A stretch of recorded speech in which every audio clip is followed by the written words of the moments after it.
Coach, thank you much. EA Sports coverage of the NFL brings us to the City of Angels, Los Angeles, California.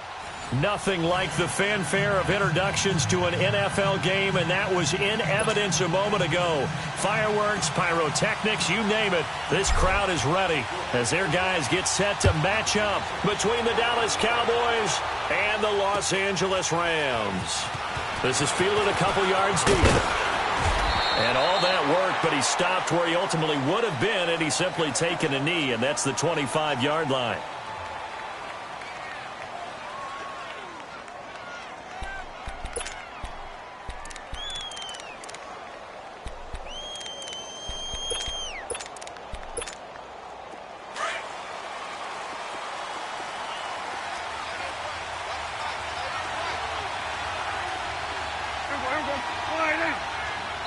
And now the Rams are going to halt things as they want a timeout. They'll have 2 remaining as we step aside here in this first quarter.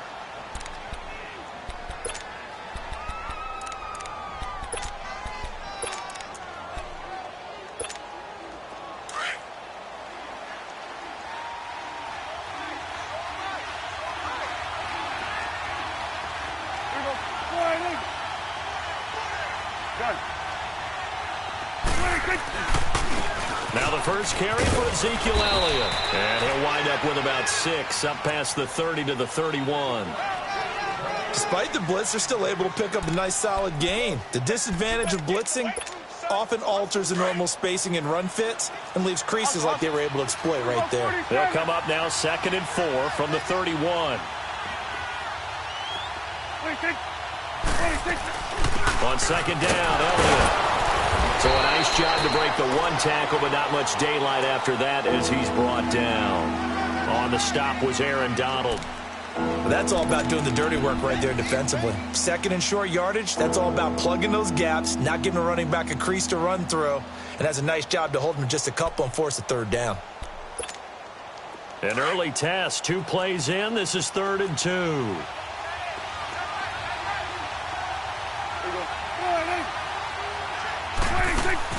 Off play action to Elliott. Here's Prescott. And able to find Conley. And he'll be taken down, but not before they work it across midfield. And 21 yards there as they convert on 3rd. So opening drive, 3rd down, they go with a slant. It works. And I'm wondering when the league's going to figure it out because everyone throws it on 3rd down. You expect pressure, so you want the ball in the hands of the quarterback quickly. It's a 3-step route ordinarily, and you're throwing it where you see the receiver breaking towards you. So it's an inside route. Everyone likes it, and it's executed very well. And able to push his way forward here for a good little gain. 5 yards is the tally on 1st down. That brings up 2nd and 5.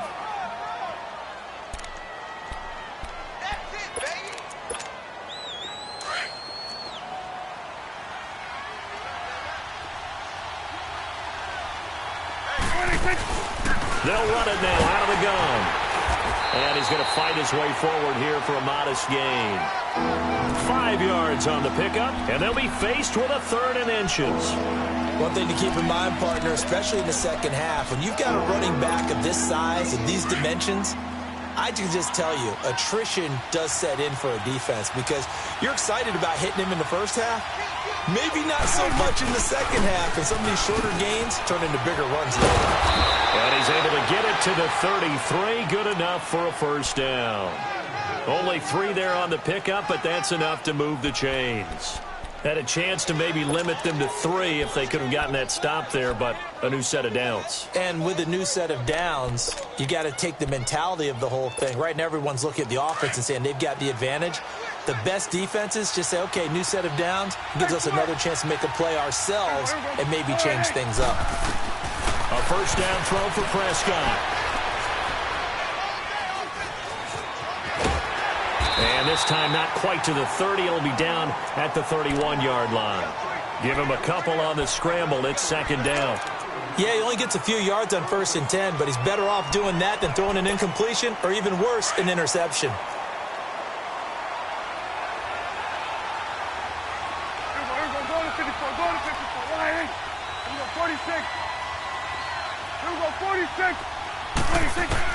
They'll try to throw now. Prescott. Flushed out right. And this is going to be incomplete. Amari Cooper, the intended target. And now it's third down. He kind of forced that one there, didn't he? It's almost like he predetermined where he was going to go with the football. Yeah, he wasn't really going through progressions. He wanted to go to his top guy. You do that against this defense, they'll make you pay, won't they? Yeah, they certainly will. They react very quickly to the thrown football. On third down, it's Prescott. And he fires one that's intercepted. Picked off by the linebacker, Raekwon McMillan. And he brings it back to right around the 26-yard line. Certainly not how they envisioned ending their opening drive here in the first quarter. Too many ones in this play. First quarter, first drive, first interception thrown. And that last one, that hurts.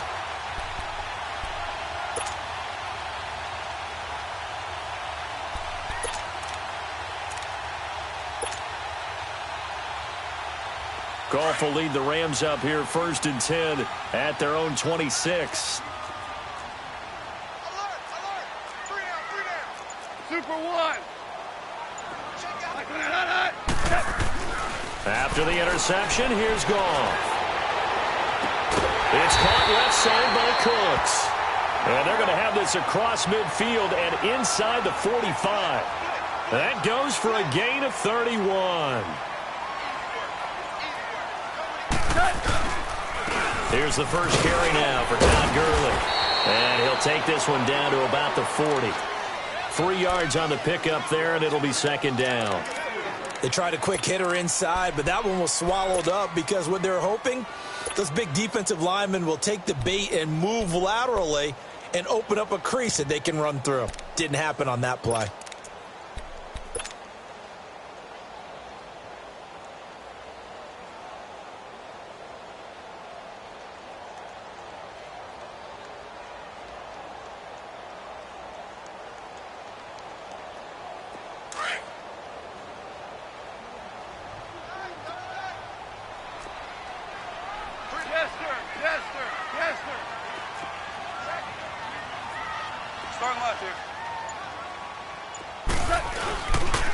Now on second down, this is Gurley. And able to push his way forward here for a good little gain.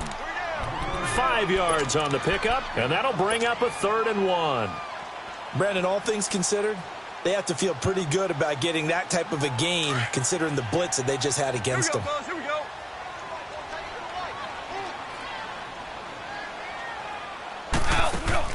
Goff wants to throw on 3rd and 1. That's going to be complete to his tight end, Everett. A great effort there to shed the contact, and it helps him pick up the first. His first catch, good for 9 and a first down.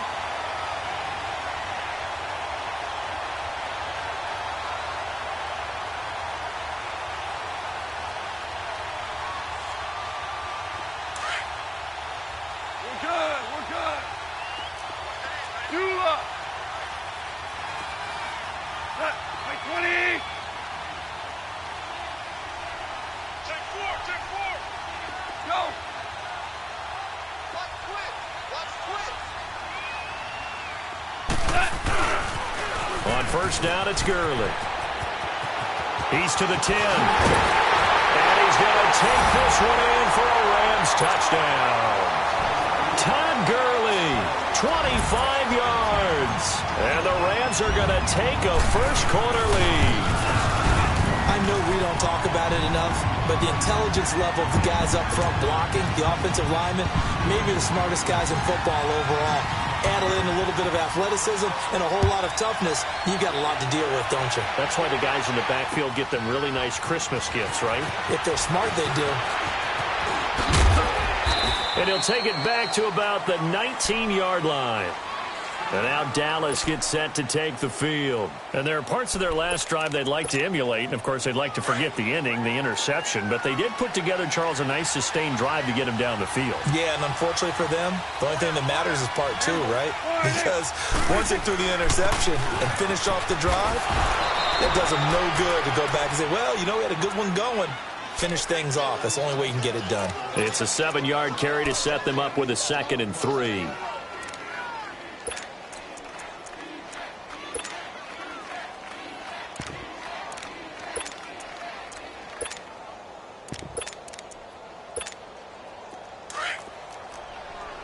coming now.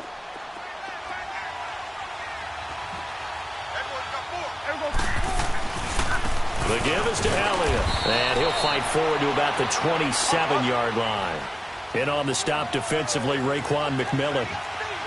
But we just saw a great example of what we talked about with his coach prior to the game. He's definitely one of the better linebackers at reading a play and flowing to make the stop before it turns into something big.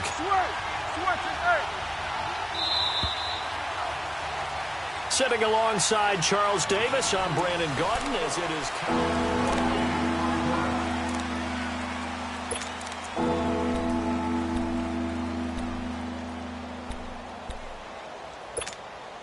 The Cowboys on third down. They've been okay, 2 for 3 thus far. Here it's 3rd and 2.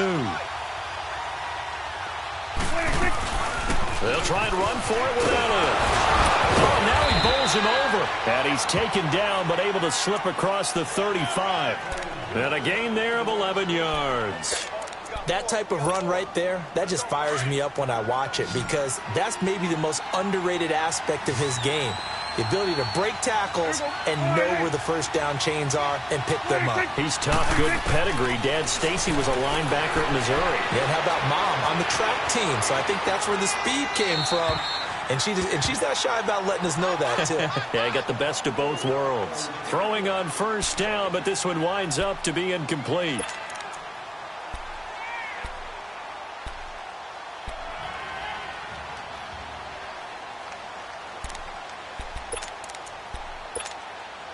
They work again from the 38 on 2nd and 10. Done. There we go. Sliding. There we go. 27.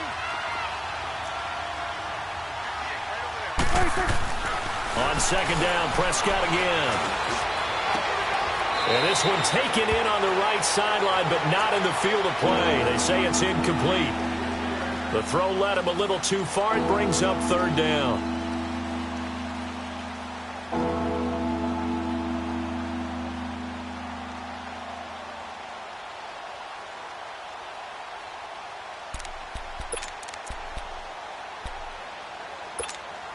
The Cowboys on 3rd down. They've been good, 3 for 4 thus far.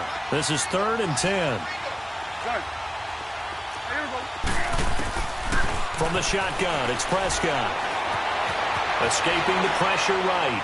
And that's incomplete. What's the old adage? Be quick, but don't hurry. Well, that went right out the window there. He was hurried, harassed. That ball had to be gotten rid of, otherwise he was going to get sacked. On is the punt team now as this one's sent away. Here's the Los Angeles offense as they get set to take possession. And certainly they'll be hoping to hit pay dirt like they did on the last drive. Got the football back, so a chance to go up 2 scores. And they haven't been tentative at all in this ball game because sometimes you start a game with your script to try and get information out of the opposing defense. How will they play you in certain situations? Sometimes you script to attack, and that's what I'm seeing so far. Goff will lead the Rams up here 1st and 10 at their own 25-yard line. 20.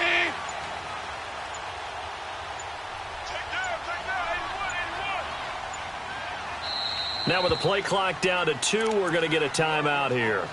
That's their second, so they'll have 1 remaining here in this 2nd quarter. We'll be right back.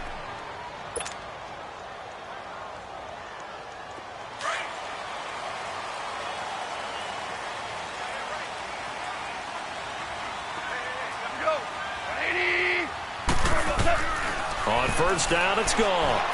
He's letting it fly for Cooks. And that is caught one-handed. Oh, my, he pulled it in. Goff finding Cooks on a big play. 52 yards. So barely time to catch our breath. Here's 1st and 10 just outside the red zone.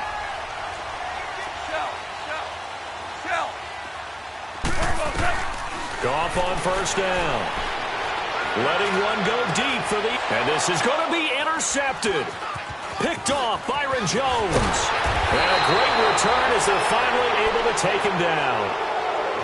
Oh, timing is everything on a route like this. He tried to drive that football into a tight spot. And if you're a little early or a little late, chances are there's going to be someone there. And sure enough, this one's going the other way. Good.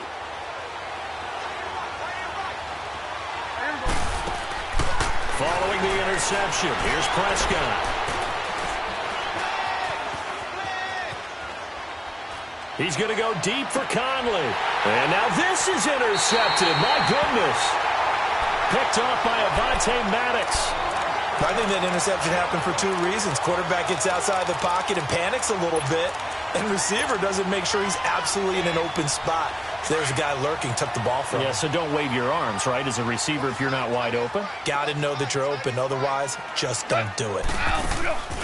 Trying to shake off the interception from the last drive. He'll look to throw. And it pops free. The collision there jarred the ball loose and brings up second down. That's very well timed there defensively because it's not a bad throw, but the collision came at the exact time he was reaching to bring in the football. Really, really well done. Decent offense, just better defense. I think you're right. After the incomplete pass, here now is 2nd and 10. Go, Salon. 180. 12.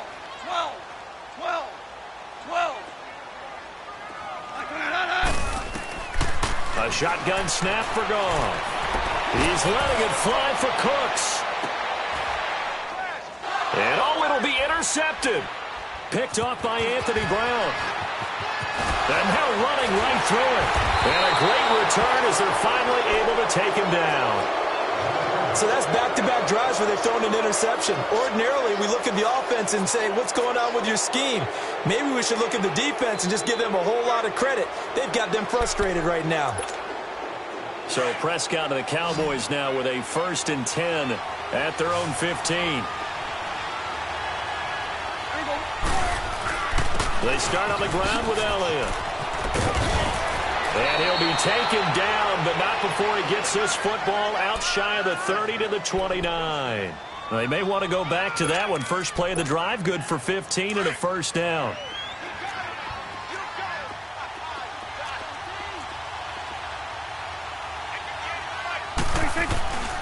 They keep on the ground with Elliott.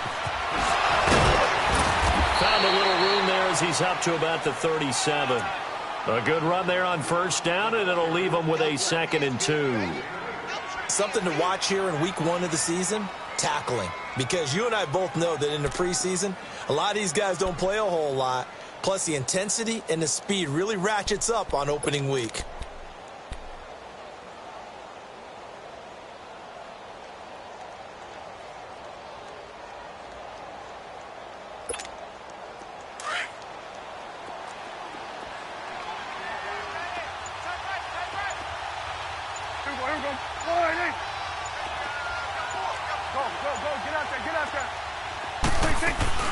They'll run it now out of the gun.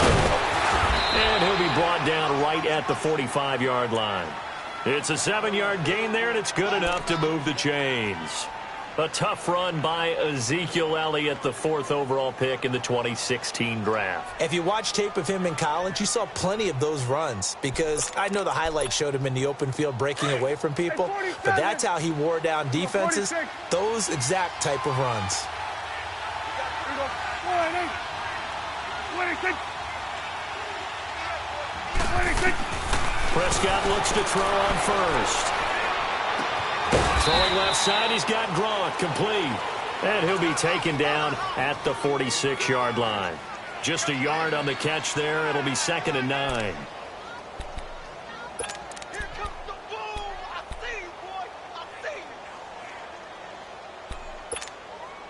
They only got a yard out of that last completion, and that makes this 2nd and 9.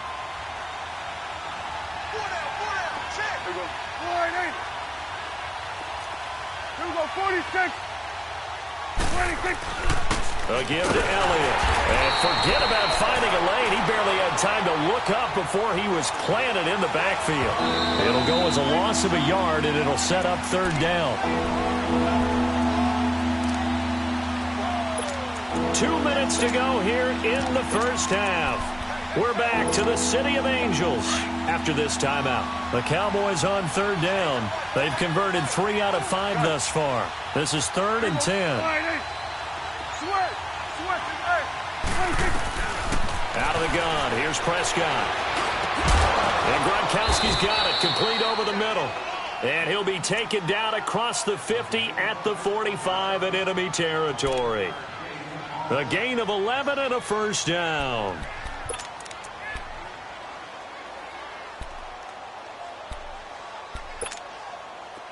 This offense finding its legs now. Here's another 1st and 10.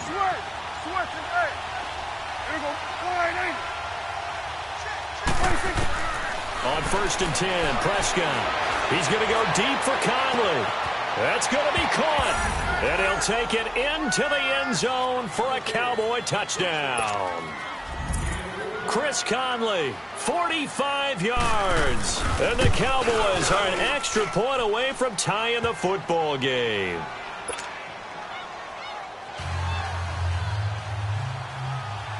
So we're right back where we started, all even as the kick's away. Fielded about a yard deep.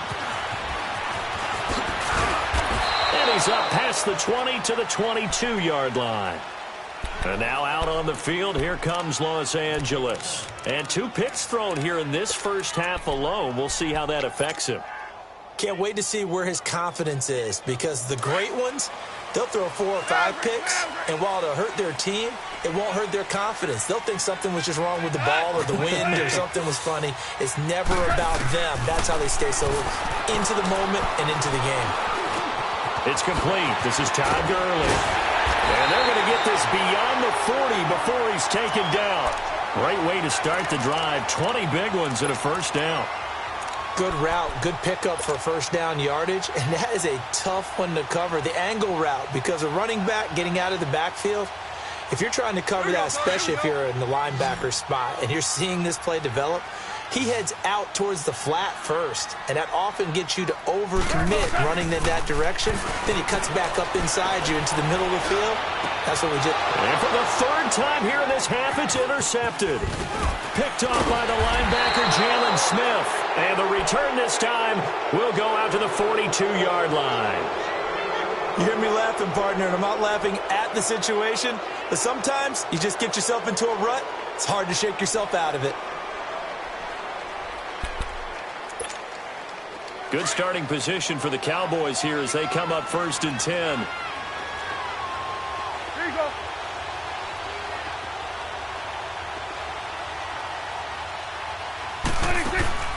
Here's Prescott. To the left side and complete for Amari Cooper. And he'll get nothing out of that one. No gain there on the completion. 2nd and 10. Well, that was a simple throw and catch, but even with that completion, 0 yards gained, so they're behind schedule on down and distance. I think they were hoping to get it to him. He could make a man or 2 miss, but that window closed quickly. Here you go.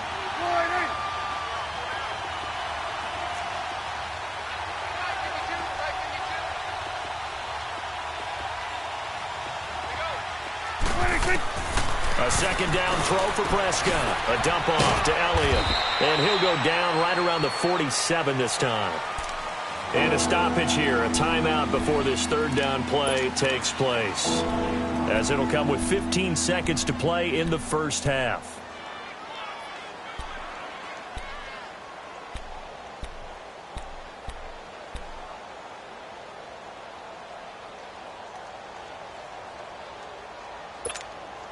The Cowboys on 3rd down. They've converted 4 times out of 6. Not bad. This will be 3rd and 5. They'll run it now out of the gun. Zeke with a shake and bake. And he's able to get this one down to the 40-yard line. Now a timeout taken. Perhaps a chance for one more quick play and then another timeout if they hurry. We'll see. So after a good run by Zeke, another 1st and 10. Now a play fake here on 1st down.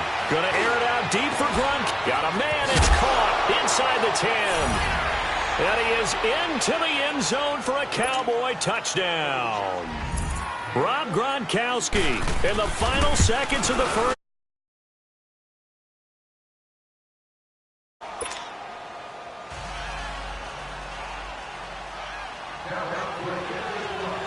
Out is is the kickoff unit as they run up and send this one away.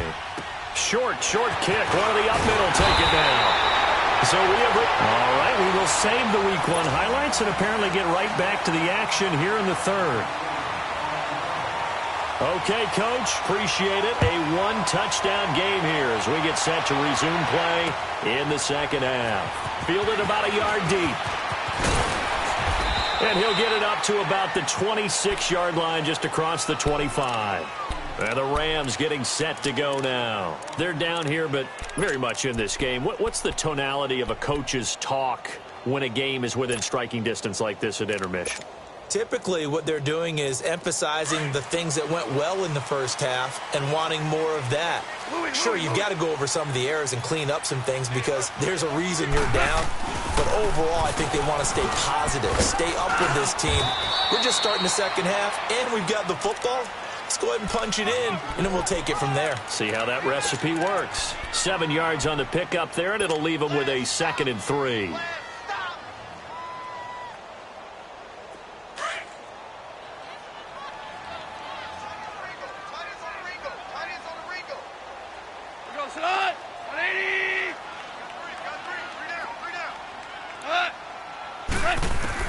To throw on 2nd down is gone. Oh, he's got a man wide open, complete. And he slips up past the 45 before being tackled.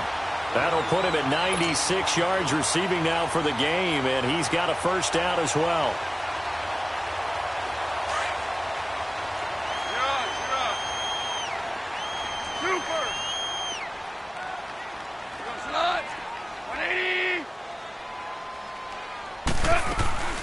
They'll run it now out of the gun. And he's got this one across midfield into Cowboy territory. Give him 5 on the carry there, and it'll be 2nd down. I call that play a success. A nice inside run sets up a very manageable 2nd down. A very solid gain on that play.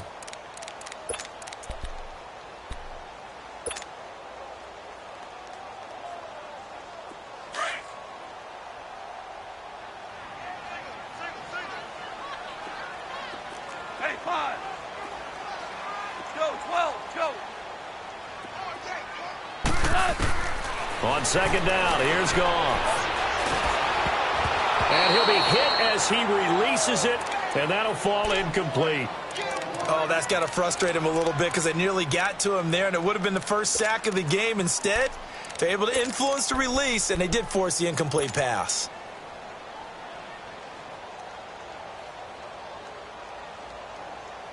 They come up now 3rd and 5 following the incomplete pass.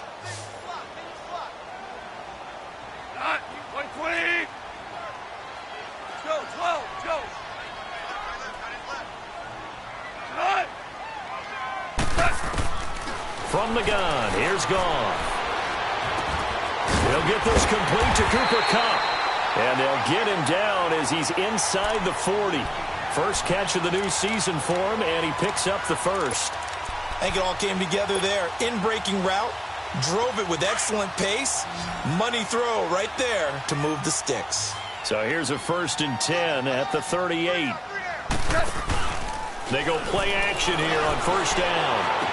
He's going to go out of bounds, but he takes this one down just shy of the 20. Another nice gain, 16 yards there, and a 1st down again.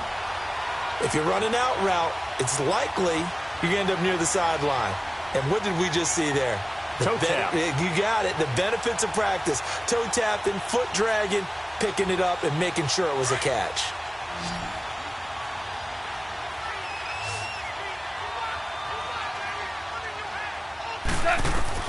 Now a 1st down throw. Goff. Flush to his right. Open space inside the 10.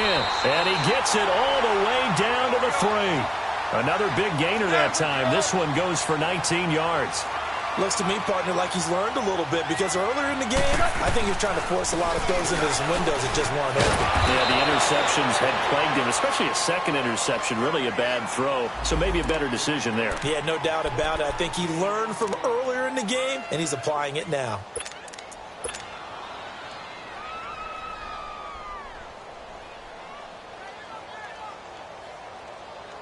Todd Gurley standing by as lonesome in the backfield here. 2nd and goal.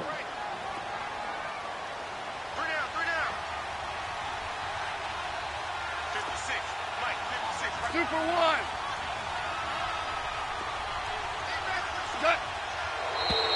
Now whistles and a flag down. I think one of the Rams linemen might have moved.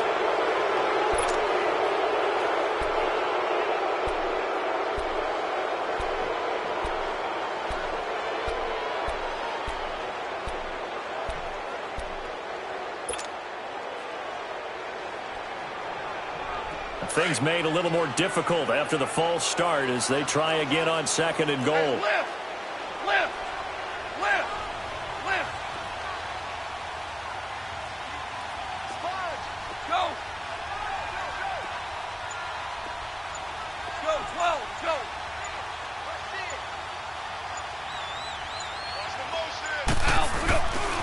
Following the penalty, it's Gurley. And he'll get into the end zone. Touchdown, Rams.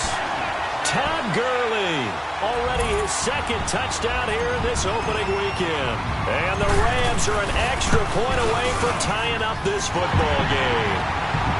Zerline connects on the extra point. And we are tied at 14.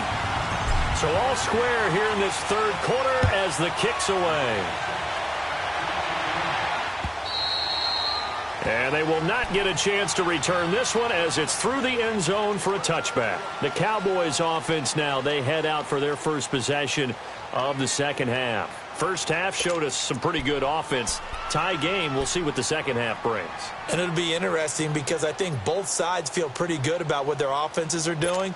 Got to wonder what adjustments are being made defensively to try and get a spark and maybe slow down the other side. But here, do you change up anything on this opening drive? Not offensively, you don't. You got everything going your way. You've probably prepared for maybe some change-ups you might expect, but overall, you like what your game plan's showing you. And he's taken down, but able to slip across the 35. Nice way to start the drive, a gain of 12 and a first down. Coming in, he really liked his chance of having a big year based on a terrific offseason. And runs like that on opening weekend show that he's right. Line of scrimmage, the 37 on 1st and 10.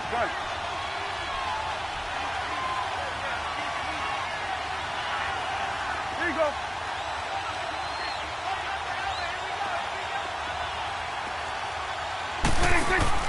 Prescott on 1st down. On the left side, Gallup's got it. They call it a gain of 19, and it moves the chains. As long as you go through your proper reads and progressions, the drag route can be one of those old reliable plays because usually it's good for a good chunk of yardage, as we just saw there. And those guys like it, right? They can get the ball with a full head of steam. Especially against man coverage, because man coverage, they're typically running away from someone and not worried about traffic coming out on the other end. A first down carry by Elliott. And he gets this inside the 35-yard line. Back-to-back nice plays, 12 yards that time and a first down. Well, that last run makes this a 100-yard night. I've loved the way he's hit the holes. He's been quick, he's been decisive, and he's been a whole lot of fun to watch.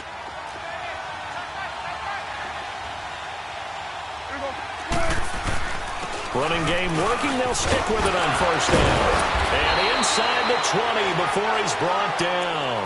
Back-to-back nice gains. That one for 14 yards and another first. You said it earlier in the quarter when we saw a broken tackle then that we might see some missed tackles here early on in week 1, and that's another one right there. Yeah, not a surprise at all. It will even out as the season extends because everyone will get used to the play speed. But right now, here in the early season, the advantage definitely goes to the offense. Another carry tonight for the workhorse Elliott. And maybe a measure of revenge there. He's had his way in this one, but this time they get him behind the line. But that certainly felt like an example of the defense just saying, okay, we've had enough. We've gotten mashed all night long. About time we got a good play in. But flip it over to the offensive side. They've got to be really upset that they allowed a play like that to happen. They were pitching such a great game, they want to keep it going.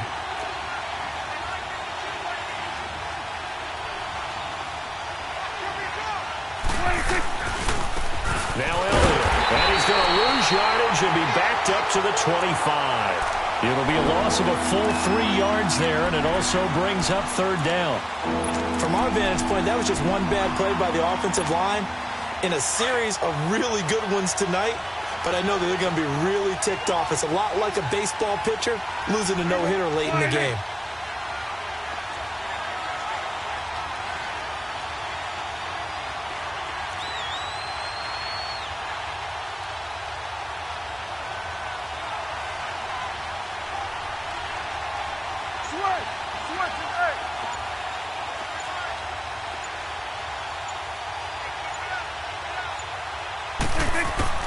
Third and long for Prescott. He's going to run, but he's got a long way to go. The scramble good for a nice gain of 10 yards, but still fourth down. And they had an extra defensive back on the field on that play, and the coverage was excellent. He tried to pull it down and run for it, but they rallied to him and kept him short of a first down.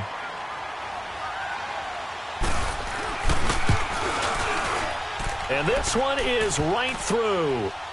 And they take a 17-14 lead. So the drive here ends with a field goal. It does give them the lead, but this one's still certainly a long ways from over. It definitely puts a lot of pressure on your defense to hold the lead, right? They're happy to have it and happy to be out there trying to do so. But I know as a former player, in the back of their mind, they're thinking, why don't you score the touchdown and seal this thing? And now out on the field, here comes Los Angeles. That last drive, it was a good mix. Run, pass, defense on their toes. And what really helps out in a big way is when you're doing the run-pass mix and everything's working, that means that they're guessing wrong every time on defense. They think you're going to pass when you run and vice versa. I would continue that, and when they finally draw a beat on you, maybe you mix it up a little bit, a little play action, and throw the ball. And will they maintain that balance? Time to find out. Just what you want on a first down run. Call it 8 yards, and it's 2nd and 2. Here's a 2nd and 2 now from the 33. Super 66. Another carry now for Gurley. And he'll lose yardage. Brought down at the 32. That'll be a loss of a yard, and it leads to a third down.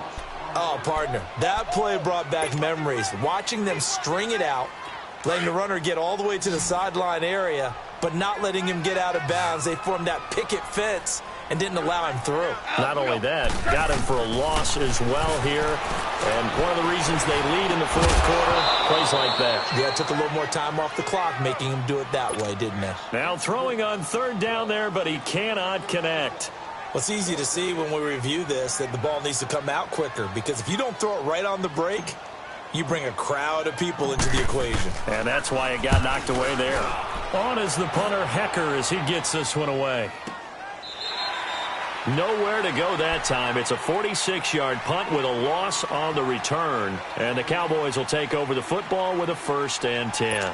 Here's the Dallas offense now heading back out onto the field. And they split the uprights last time for 3. They've got the lead. They're not going to play this conservative. They're not hoping for another field goal. They're hoping for a touchdown. I'm with you on that one. I like where your head is. I like the way you're thinking, because you're exactly right. Trying to sit on a lead and play that way, that doesn't work too well for most teams. Run your offense. Yeah, run what you do best. Exactly. Put it all the way down and try to increase your lead in a big way. And the best way to do it, touchdowns. A 20th carry here for Elliott. And tough going there, as he'll only get it up to about the 31. Just a yard on the pickup there, and it'll bring up a 2nd and 9. Offensively with the lead, you want to run the ball, keep the clock going, but you also want to still kind of be in attack mode too, right? So how do you do that and not come back on your heels? Yeah, think about all the practices we've watched where they have that tempo period to go over things just like this, where they describe the scenario, tell you what they're looking for, and make sure that they're still attacking, yet at the same time not going so fast as to leave too much time on the clock. And he'll bring it up here to right at the 40-yard line. It's a 9-yard gain, and it keeps the drive moving. Do my eyes deceive me, or is he getting stronger as this game moves along? Burst seems just as good here in the fourth as it was way back in the first, doesn't it? I do believe someone put a lot of time in the offseason and continues to condition during the season in order to continue to carry the ball at this rate.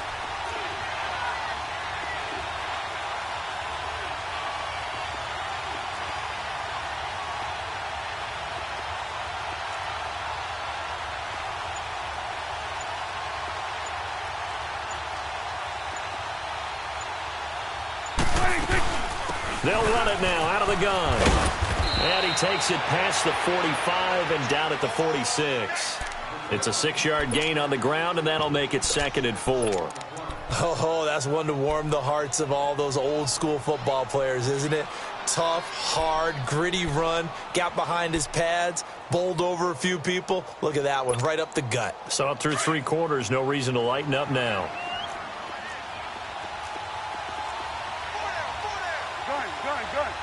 Gun. 46.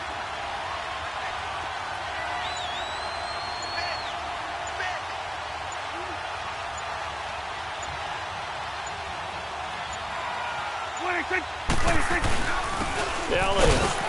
And he'll be taken down just shy of midfield after a gain of about 4. And this is an absolutely big 3rd down that's been set up here, partner, and there's no other way to put it. The defense has to get a stop here if they have any hopes of winning this game. Has to. You said big 3rd down. I'd put the word big in capital letters here. Here we go, 3rd and 1. Gut check time on both sides.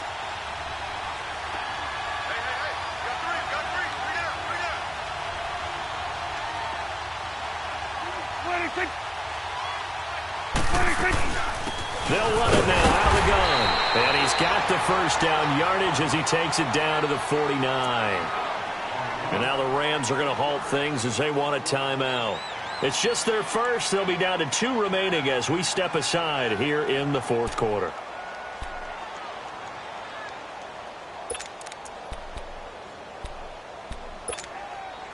All runs on this drive so far. It's 1st and 10.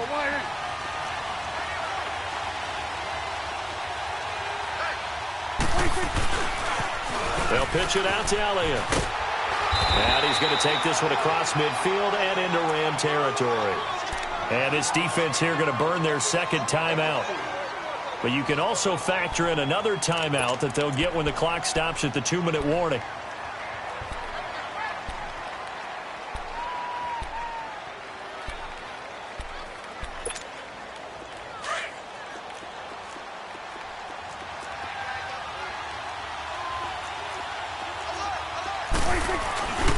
Here's Elliott. And he's going to get this one down near the 45-yard line.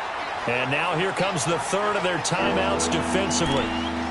So they'll be left with only the 2-minute warning to stop it from here on out.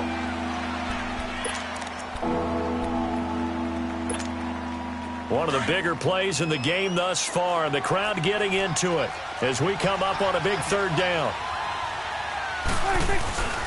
This is Elliott. And he's able to get the 1st before he's taken down at the 36. 9 yards on the pickup there, and it keeps the drive alive. He's still rumbling, isn't he? Still looking fresh in this one despite the heavy workload. But you and I both know, well-conditioned, and he did tell us that he thrives on being at his peak late in ball games. Time for a break. We'll come back, see what transpires after this.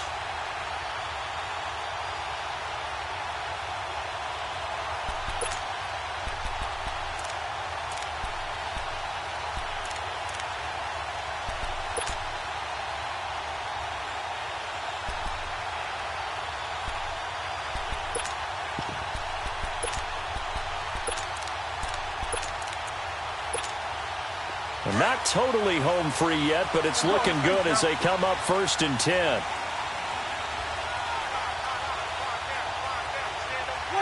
And they will take a knee here.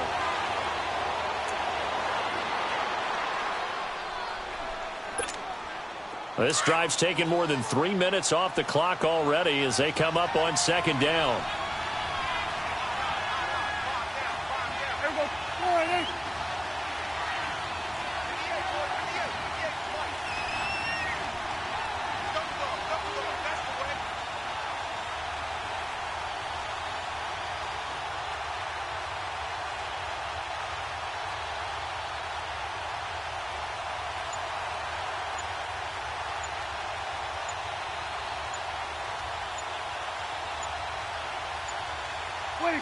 The Cowboys on their way to victory as they take a knee.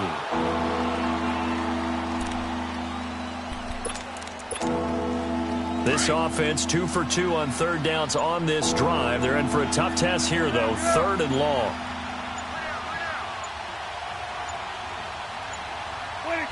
They go down to a knee, and the new campaign off to a good start. It's a win here in week 1. I do get a kick out of seeing a team kneel down at the end of the game in victory formation and wrap one up, because most of the time a kneel down is not a good thing in football.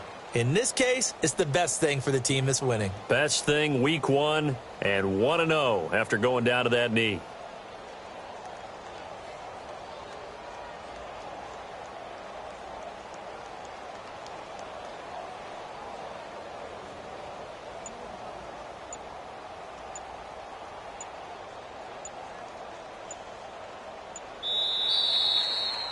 Well, my friend, for the players, it's good for them to get that first game under their belts. For you and I, that first Thursday night game, also good for us to get that under our belts, wasn't it? It was no longer preseason. We were into the regular season, the first game of the year. And, you know, all eyes were watching this one. Everyone was excited that football was back. And it's just special. You could just feel it. It's so good to have the pigskin back out there. It'll be crisp fall weather before we know it. You got that right, but I love the build-up to it, right? All day long anticipating it, and then we got here and we saw a game, the first game of the year. Let's keep going.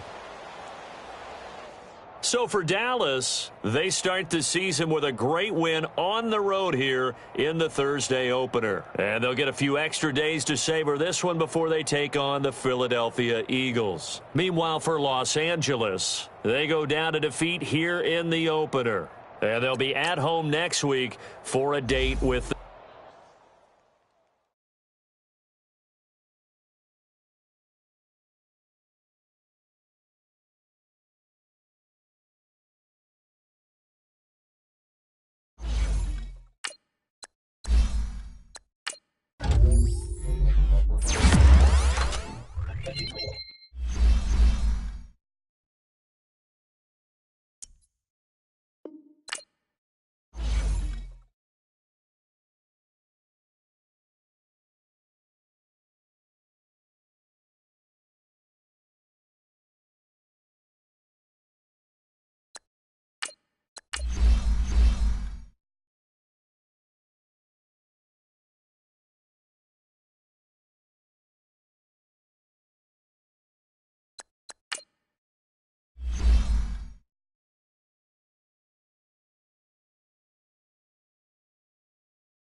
First opened in 2002, there's a look inside Ford Field here in downtown Detroit, the Motor City. The scene a few moments ago, here it is. It's unlike any other in sport as both teams made their way out of the tunnel. These folks are fired up as their guys are ready to do battle between the Los Angeles Chargers and the Detroit Lions. This will be taken to the back of the end zone. And no thought to bring this one out. He'll just go down to a knee, and he'll take over at the 25.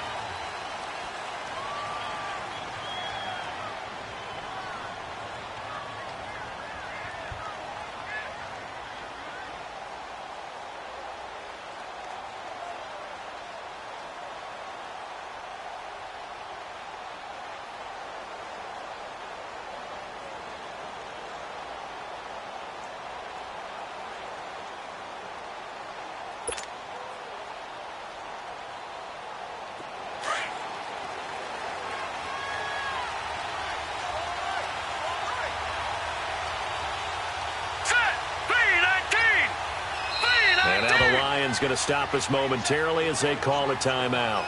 They'll have 2 remaining as we step aside here in this first quarter.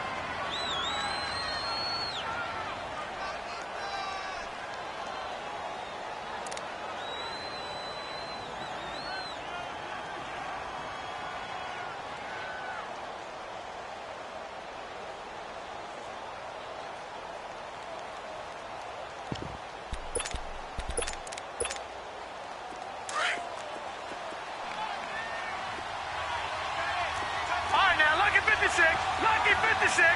Now let's go. Green 39. Green 39. Now they'll run it on the toss. And he'll fight forward to about the 27-yard line. 2 yards on the carry there. It'll be second down. Defensively here, you're facing a top-5 team in terms of points scored in the NFL. So when they're that high-powered, you've got to find a way to hold them under 20, because to me, that's the magic number. 20 points scored, you give yourself your best chance to win. So if they're up around 24, 28, 30, they could be in some trouble. And I think so, because then you turn it into a shootout, and that means your offense has to keep pace. Off the play fake. Good. Man open, that's Marquez Valdez-Scantling. 60 catches for him now on the year. This last one, a first down.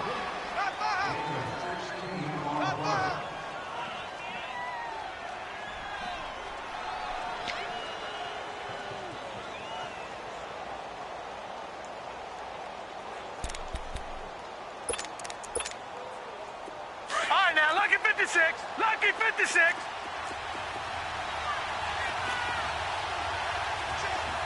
Watch it now, Barney.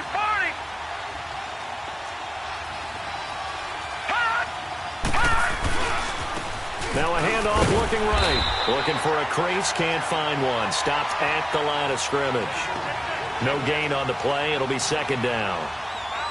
Looked like he was trying to bounce it outside, but no success. Yeah, sometimes you got to just figure out where you're going to go, and sometimes you just have to take it to another spot. In trying to get it outside, the defensive pursuit was there and just ran him down. Looking to throw on second down. Hood. Eluding the pressure right. Man open, that's Damian Ratley. A really nice gain of 25 yards. Those are the kinds of plays right there that show you why he's the number 3 man in the NFL in terms of receiving yards. Also tells you there's a full combination of what he's got going in his game. You name it, from route running to catching the football. That's why he's able to produce those types of numbers. And they'll run it here. And he went nowhere. Well, he went backwards, back to the 33. That's going to go as a loss of a yard, and it'll be second down. I like the strategy. Extra tight ends, extra beef. They want to run the football, but that means they probably want to run it inside. If you get strung out on the perimeter, you're in peril. Yeah, we saw the result, negative yardage. To throw on second down. Hood being chased out left. And he can't get rid of it. He's taken down. You know, on these types of plays, we're always looking to assess blame. Okay, where did it break down? Sometimes it's just a great play.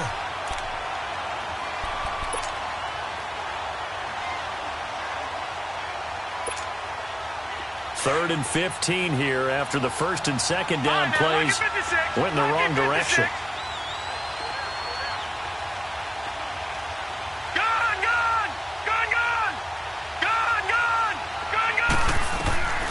Operating from the gun, Hood. And a big loss here as he's taken down. Alex Anzalone in there to get him, and that's sack number 8 for him on the year. To punt it away on 4th down, here's Drew Kaiser. And he was called on 3 times in the win last week as his first one here's away.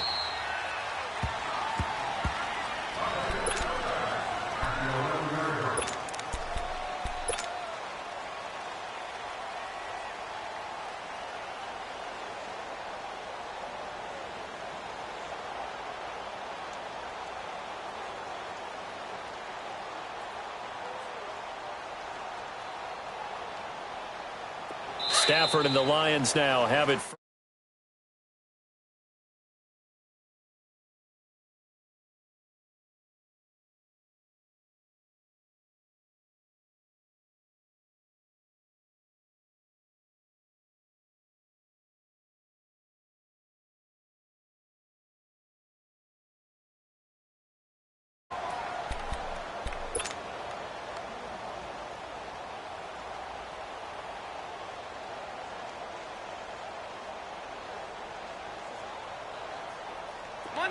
Monday.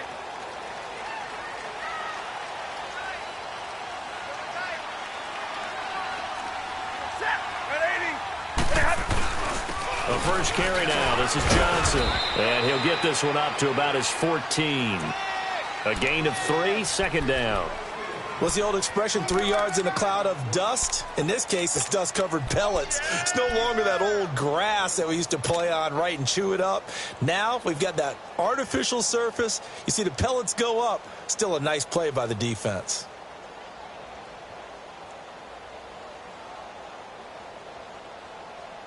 Let's go.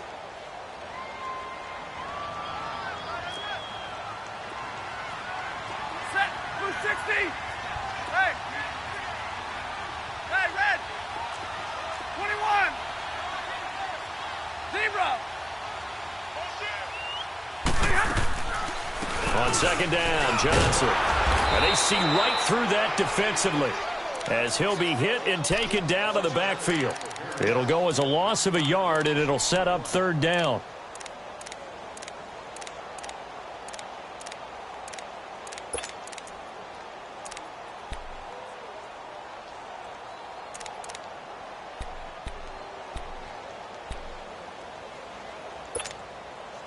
And on 3rd down, a nickel formation here defensively. Hey, red!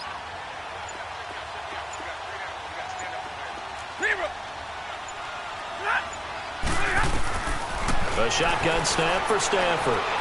He's going to launch this thing way downfield. And that's caught inside the 30. Touchdown, Detroit. A big play there. 88 yards. And the Lions are going to take a first-quarter lead. Well, you know he can be explosive, and he's ultra-explosive there on the fly route. And you know how many times we've talked to coaches and we've had quoted back to us, well, you know something? When you execute really well, it doesn't matter if they know it's coming or not. But sometimes athleticism beats you as well. He just took off and went. That's almost like one of your Turkey Bowl games, isn't it? Just go long, Backyard. man. I'll hit you. And it worked really well for them. Here's Prater now set to kick it away. This is taken about 7 yards deep.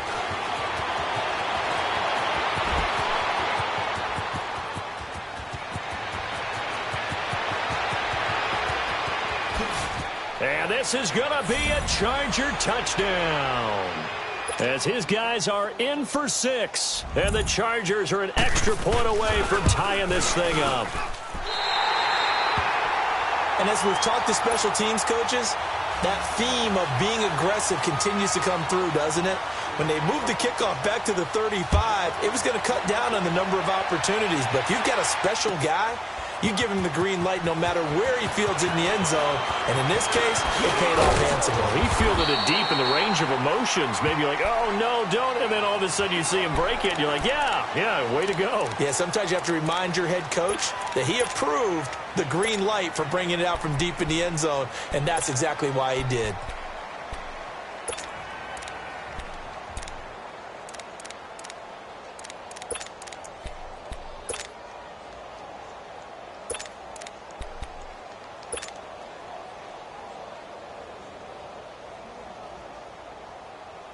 Stafford and the Lions now have it 1st and 10 at about the 32.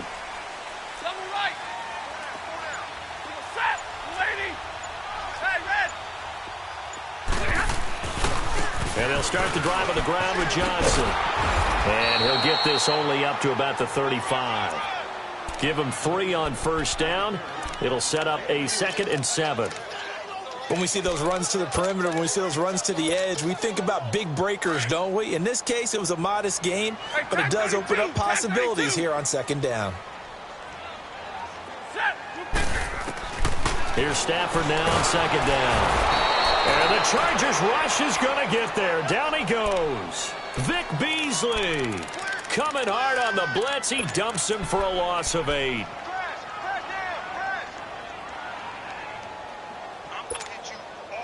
After the sack, Stafford and the Lions come up on a 3rd and long situation.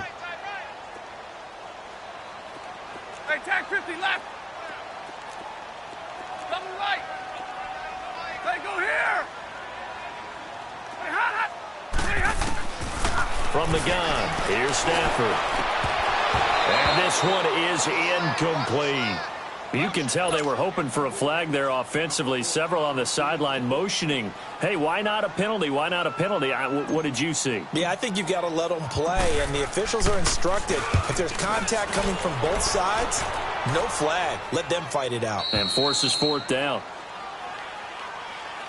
And now out on the field, here comes Los Angeles. The crowd may be losing just a little bit of the edge after back-to-back punts. They want some big plays. They want to see some offense. They want to see somebody break away, whether it's through the air or on the ground. Now it'll be interesting to see where the patience is on both sides. Each head coach, can you hang in there and not try and force something that could put your team in some jeopardy? Now they try the right side here. 9 yards is the pickup there, and they'll have a 2nd and 1. A nice run here early on. It doesn't take a great play caller to realize you want to establish a guy of his caliber with runs like this early because they will pay dividends as the game progresses.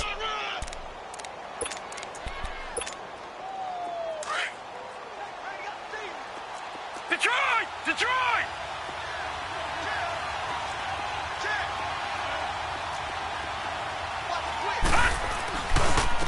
And they'll try the ground game here with the running back.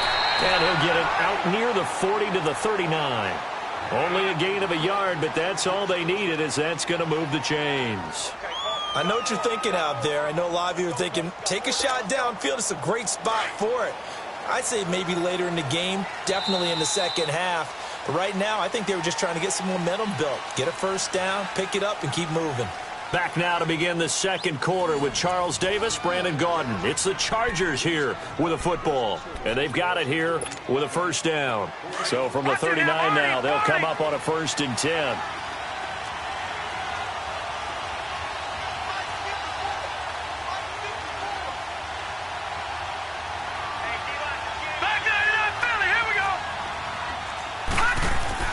Throwing on 1st down. Got an open man. It's Valdez-Scantling. Give him 9 there on the 1st down completion.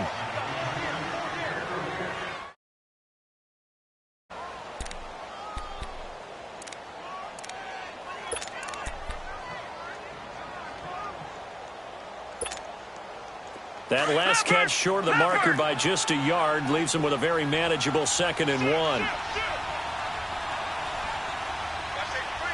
Detroit!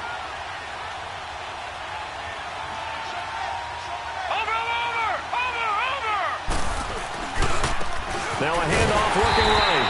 And he is met at the line of scrimmage, and he goes down right there.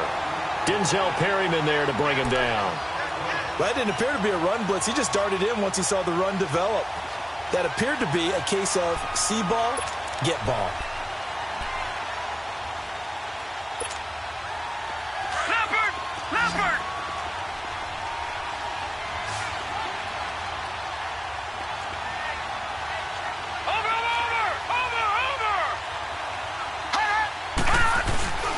Here's a carry now for Keith Marshall. And he will have the first down as he gets this to the 47.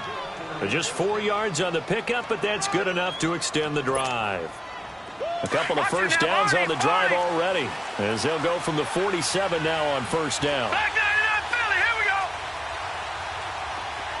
All right, now, lucky 56. Lucky. On first down, Hood. Firing quickly here, and that's complete. And the stop here will come at the 38-yard line. Give him 9 there on the first down completion. That's a staple of this offense. Drag route to the tight end. Yeah, he's unable to use his size to break off much more yardage after the catch, but still an effective gain nonetheless. Off play action. Hood. Got a man. It's Brashad Perriman. And he gets it down to the 32. First time that they've called his number tonight, and it gets him a first down. The goal for any offense versus his own defense, find the holes where guys are available and put the ball on the receiver before any defender can step up and fill it. They did it well there. Perfectly executed crossing route.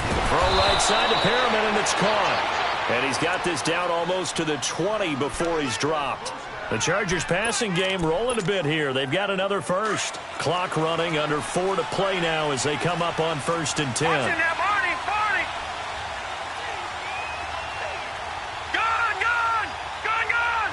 Detroit!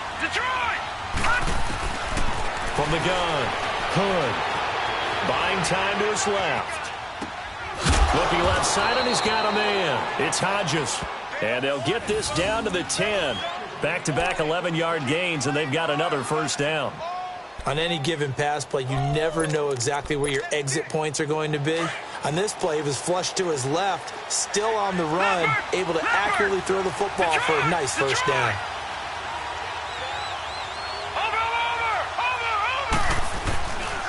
They'll try and run for it on 1st and goal. And he's able to find some room as they get him down after a good run. That's a gain of 7, and we'll leave them with 2nd and goal coming up. When you look at the geography we're staring at, this part of the field, don't you always think of big backs carrying the football, bruisers trying to pound it in? Instead, look at a little more of a scat back type, and he's trying to make it happen. Yeah, they went with the elusive, slippery guy. Couldn't get in there, though. Over! Watching that, Barney! He'll get it up the middle. And he's going to get this back to the 3-yard line and no further. Call it no gain that time, and now it's 3rd and goal. I don't know about you, Brandon, but I often think to myself, in these situations, I want a back who can create his own space, who can break tackles, and in a sense, become his own blocker. We don't have that guy in the game right now. All right, now, lucky 56. Lucky 56.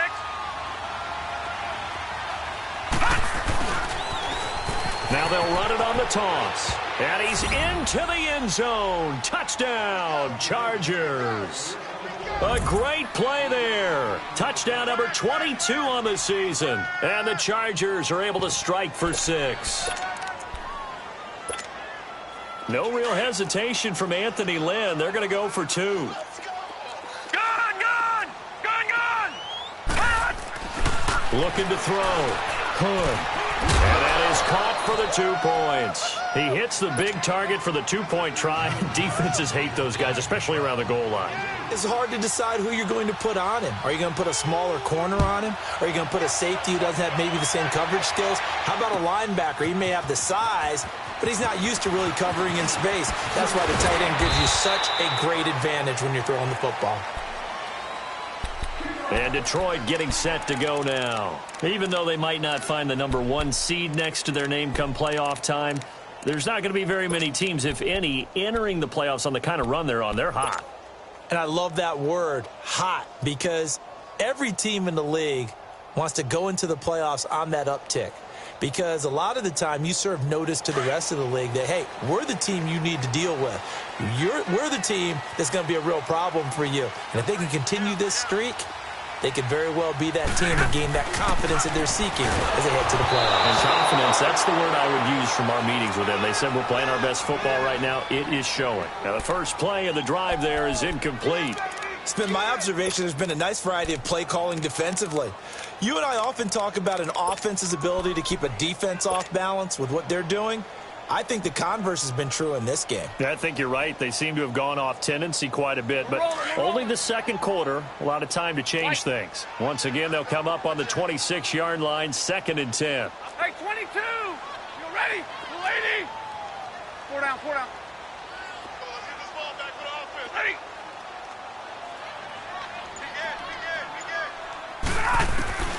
On 2nd and 10, Stafford underneath for Johnson. And they're able to get this one across the 35. A nice pick up there, 10 yards, and it'll move the sticks.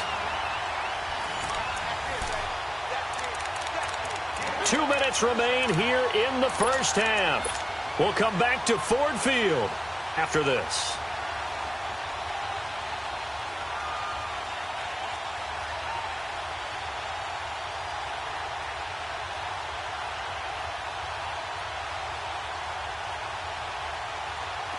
Line of scrimmage, the 37 on 1st and 10. And now the Chargers are going to signal for another timeout. So that means they're down to 1 remaining here as we head toward halftime.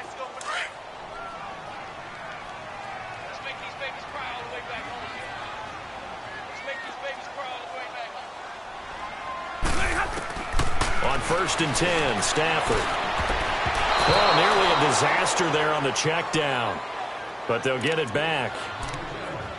But one thing that I've liked defensively is that they've shown them a lot of different looks here in the first half. They've come after them. They've sat back. I think that's what you need to do to keep an offense guessing. And they certainly have kept them on their toes. That's why they haven't had much success on the scoreboard.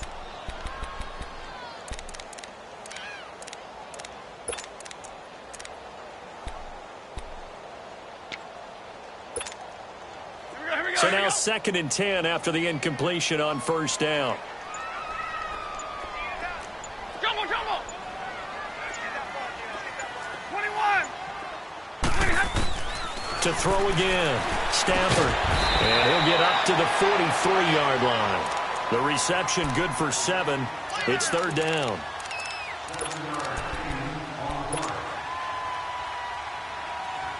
A 2nd down completion got him 7.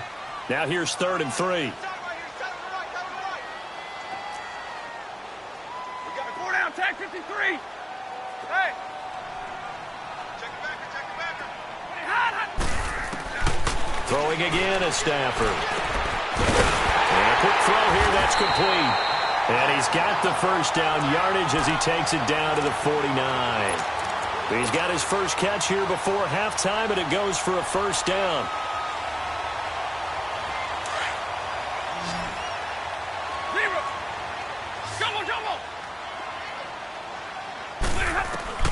Stafford on 1st down.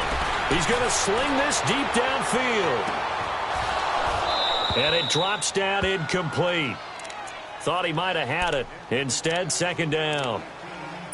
Those passes out that far wide always make you hold your breath a little bit. Felt like it was in the air for a while. What it does is it allows a defender to gain some ground, come from a long distance, and have a chance to affect the pass. So they'll come up after the incompletion for 2nd down.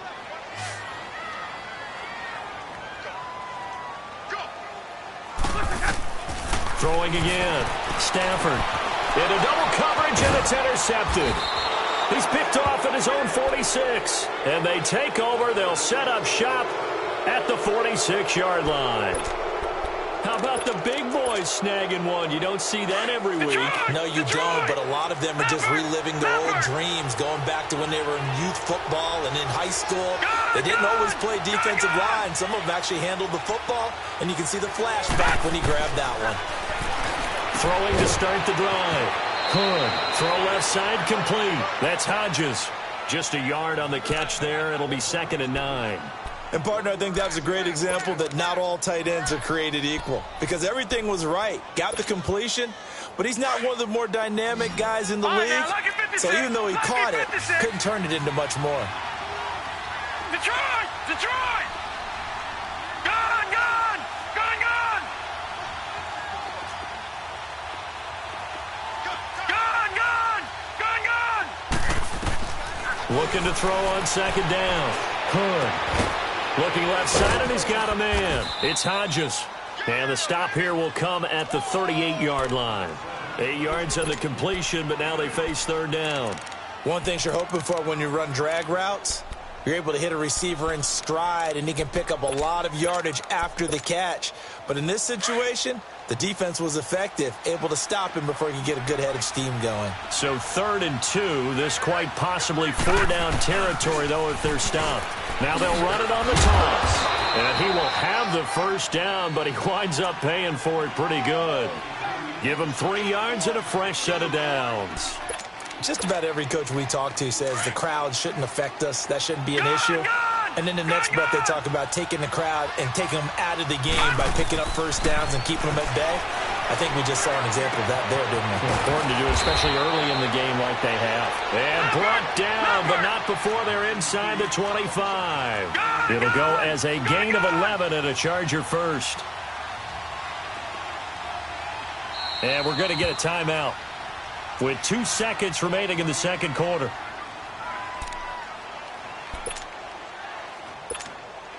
So with 2 ticks left here in the half, on is the field goal unit.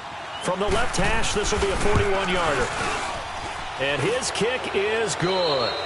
So we've come upon halftime here in Week 17. As we'll send you down to Orlando, we check in with Jonathan Coachman for our EA Sports Halftime Report. Coach, the kickoff team on the field now as they will send this one away. This is taken about 7 yards deep. And no run back here. This will be a touchback, and it comes out to the 25-yard line. The Lions offense now with a football first here to begin quarter number 3. They have the ball here for the inaugural drive of the second half. Pretty big deficit, though. We'll see what adjustments were made in that locker room.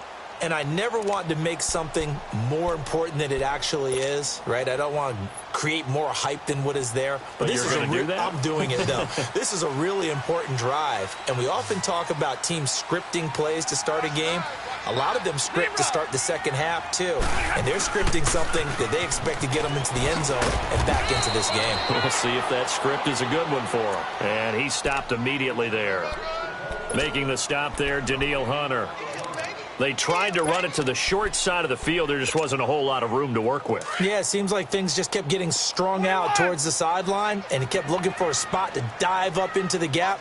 There just wasn't one, so that turned into nowhere to run, nowhere to hide. And no gain. He went backwards 7 yards, setting up a tough third down.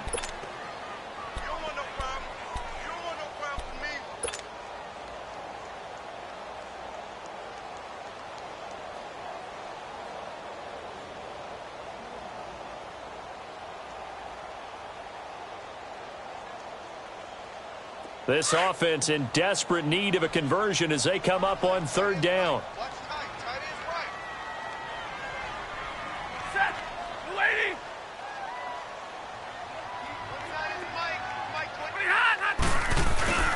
Now a play fake and it's Stafford. Now the pressure comes and he goes down. Just inside the 10, back at the 9. Danielle Hunter. He's the one to get him, and that's sack number 7 for him on the year. His first punt, 45 yards. This looks good as well. That's pulled in at the 32.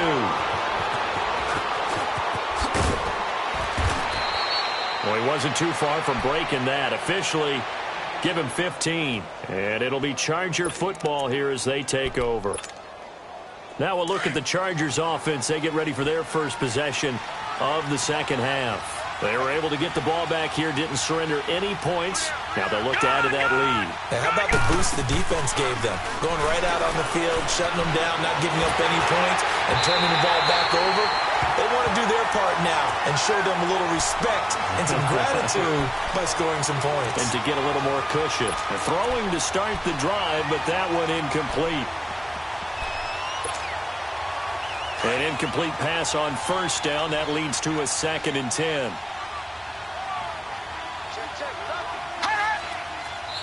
And now the Lions going to stop us momentarily as they call a timeout. It's just their first, so 2 remaining as they burn one here in this 3rd quarter.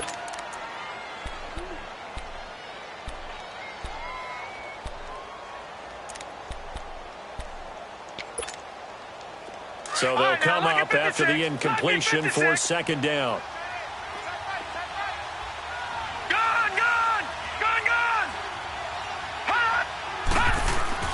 To throw again. Hood forced out to his left. Got his man complete over the middle. That's Hodges. And he'll take it down shy of the 45 at the 46. 8 yards on the completion, but now they face 3rd down. Let's just break this down and make it pretty simple. Key to the drag route, letting the play develop, finding the hole in the defense, and giving your athlete, athlete, a chance to make something happen once he has the ball in his hands.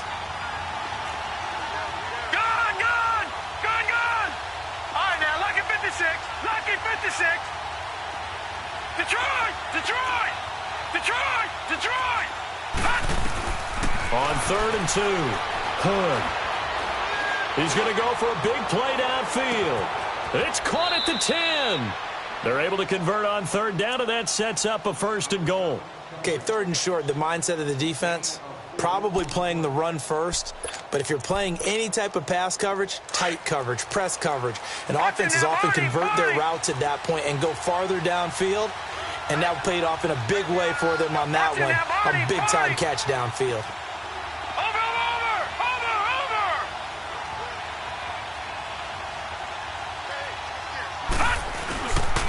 They'll try and run for it on 1st and goal.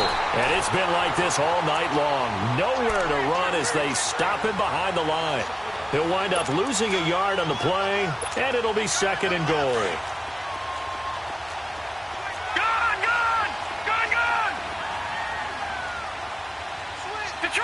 Detroit! Gone!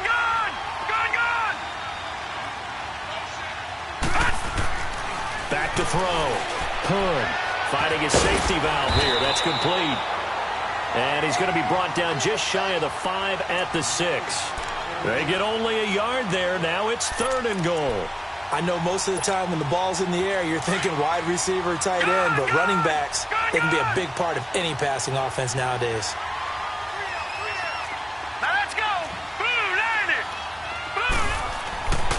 They'll look to throw on 3rd and goal. Flushed out right. And he will go down outside of the pocket for a sack. Tried to get away, but could not. Denzel Perryman in there to drop him for his 5th sack of the year. And his kick is right there. It's good.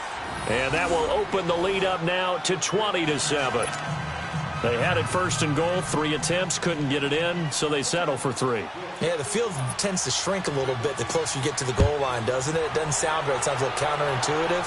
But you run out of space to run the deep routes, so they can just sit on the shorter stuff if you're going to throw it. If you want to run it, there's just not as much space. They end up having to take 3 there. And Detroit getting set to go now. And on the last go-around, they really couldn't get anything going. They had to punt from deep inside their own territory, which means you're going to lose the field position battle as a general rule. What they're looking for now is a little more consistency, move the ball at least a few times on offense, get a couple of first downs, and hopefully flip the field. Yeah, just something to build off of. That's what they're looking for here. It's a loss of a yard there, and now 2nd down. I think it's pretty evident we can say what a difference a week makes. Last week, he ran pretty much wild, didn't he? Did pretty much what he wanted to do.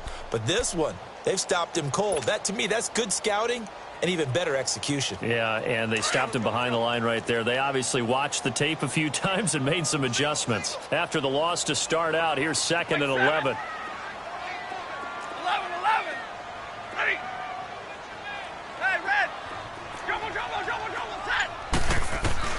To throw on second down is Stafford. He's going to fire one deep, middle of the field. And they went for a big play through the air on second down. Couldn't connect. Now it's third. Partner, I think it's high time to get him some passes that he's comfortable with. Some easy throws, some completions. He's not even hitting at 50% thus far. Well, certainly that has played a big role into why they are trailing right now.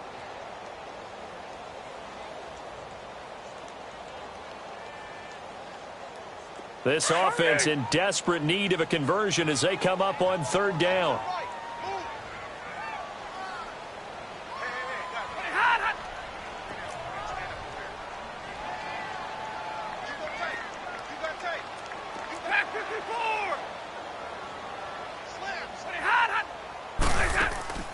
Play action. Stafford. Oh, the ball comes out on the hit, but they'll say it's incomplete. We're into the second half now, and this is an offense that continues to struggle to sustain a drive. Looks like they're just totally out of sync, whether they're running the ball, passing the ball like we saw there. I don't know. The rhythm seems off.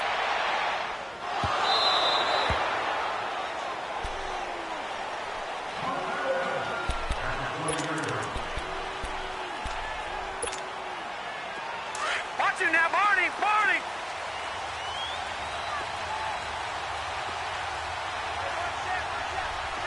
Watch him now, Barney! Barney! Over! Move it! Boys, move it! Watch the motion! On 1st and 10. Hood. Quick hitter here. It's complete. And he's taken down, but able to slip across the 35. That's a good way to start the drive. 17 yards and a first down. But when you hit him on the move like that, and he's able to get into open field with a full head of steam, oh, boy, it's going to be tough to get him down. Yeah, there was a big window. They're lucky they did get him down. And he'll bring it up here to right at the 40-yard line. The completion good for 3, and it's second down. That first down completion only netted him 3. 2nd and 7.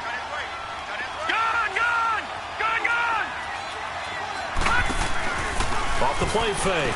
Hood. And he's going to have to eat this one as down he goes. Alex Anzalone in there to get him for sack number 9 now on the year.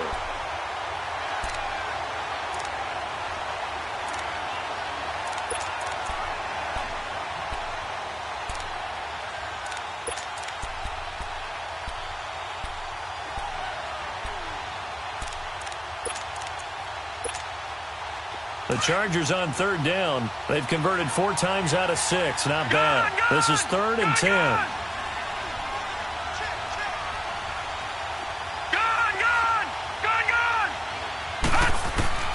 Operating from the gun.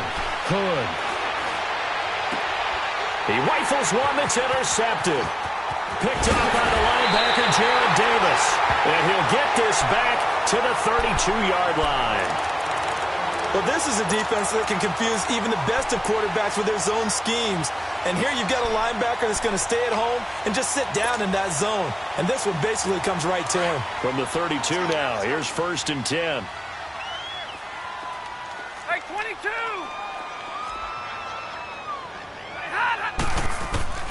After the interception, here's Stafford. Going left side, it's complete. And he takes this one in for a Lions touchdown. In for the score. And thanks to the interception, the Lions offense cashes in with 6. It's never fun for a defense to run on the field knowing that they're having to defend a short field. Just the idea of trying to limit an offense in that position, daunting for a defense. This is taken about 7 yards deep.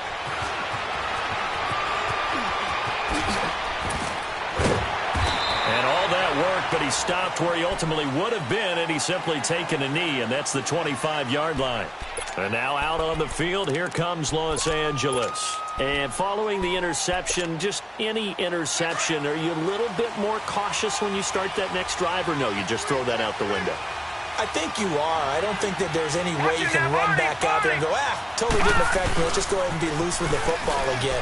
You're going to take care of it, but you have to be careful about being too cautious because now you can't run any offense at all. Still want to attack. We'll see how they attack him here. All right, that's a decent game there, but it hasn't been his best game overall. So I wonder what the mindset is of his team. Do they want him to handle the football and try and close this game out? Or are they going to make an alternative plan and maybe go in a different direction? I think they need him, and this is his time to shine. Ball on the 30. They'll come up with a 2nd and 5. Set! Green 39! Green 39! Detroit! Detroit! Gone! Gone! Gone! Gone! All right, now, lock it 56. Lock it! To throw on 2nd down. Hood. And he's got his favorite target yet again. It's complete. They get 6 on the pickup there as the drive will continue. That was a route run not just with dexterity, but with intelligence. Found the hole in the zone, made sure the quarterback saw him, and was able to make the sure catch and flip the down marker back to 1. This quarterback now a perfect 8 for 8 to start the second half. Not bad. 1st and 10.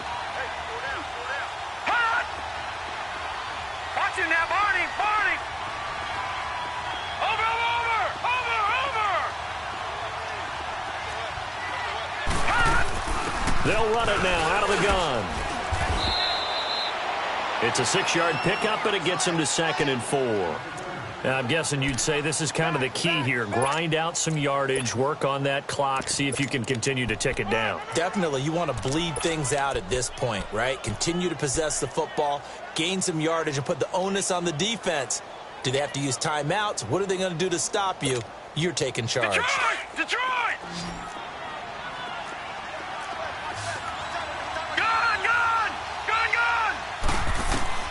Looking to throw on 2nd down. Hood dancing to his left. Oh, a battle for it here, and this will be caught. And a nice gain of 21 yards. This is something you got to be wary of defensively. I mean, just because they're in the mode of trying to burn some clock doesn't mean they won't pass it, and they got good yardage out of that one. Yeah, and really, when you're looking at it, now they've got a fresh set of downs. Look for 2nd down. If they want to take another shot and try and loosen things up, that'd be the time to do it. Gone, gone, gone, gone. Throwing on 1st down. Hood. And caught right side. Green. And all the way in for a Charger touchdown. Virgil Green, his 3rd touchdown now on the year. And the Chargers find a way to stretch their lead.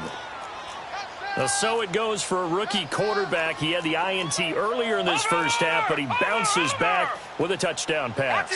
And you have to like the mental acumen, the toughness, the fortitude of him, because oftentimes for a rookie, you throw an interception early, you're taken right out of the game, or mentally you check out a little bit. Give him a lot of credit for bouncing back. The kickoff unit is out on the field, and they will send this one away. This is taken about 7 yards deep. And all that work, but he stopped where he ultimately would have been, and he's simply taken a knee, and that's the 25-yard line. So here come the Lions now. And they're hoping to redo their efforts in the last drive when they got into the end zone. And just think of what it's like now on the sideline, because when you score a touchdown, you have to go over and look at the tablet and see what you did on the last drive. When you scored points, it's a whole lot better view than when you're trying to figure out how to fix things there. And he'll take this up near the 35, maybe the 34. A nice run there, 9 yards, and it'll be 2nd down. First play of the drive, let's give credit all around. Excellent blocking, but the guy carrying the ball, he was the finisher. A really nice run.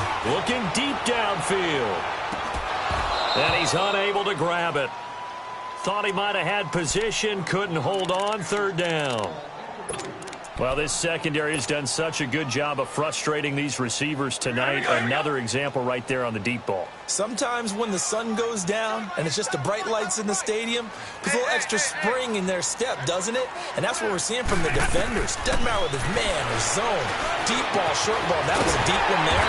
They're making plays on the football, contesting everything. And he will have 1st down yardage as he's brought down at the 41. They'll fake the give. Now Stafford. The ball popped in the air and intercepted. Picked off by Marshawn Lattimore.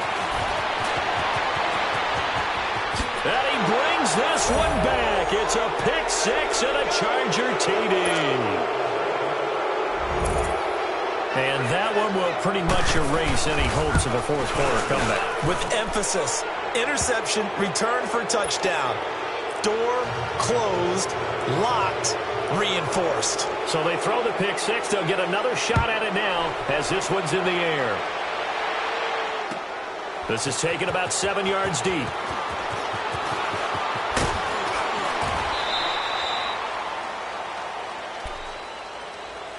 And Detroit getting set to go now.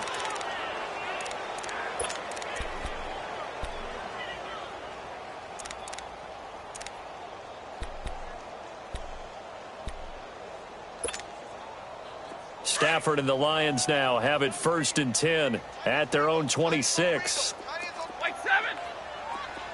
Double, set. Stafford here coming off his pick six. And nearly picked off there. Almost intercepted. Instead, 2nd down. I think someone's going to get into QB1's ear when he gets to the sideline. Already thrown an interception. That one should have been picked. Look, let's just be honest about it. That'd be the second person in his ear because he's hearing it in the huddle right now. Not the start to the game he wanted. Like you said, the pick on the opening drive, second drive, not much better. Once again, they'll come up on the 26-yard line, 2nd and 10. They'll fake it. Now Stafford. And his throw is incomplete.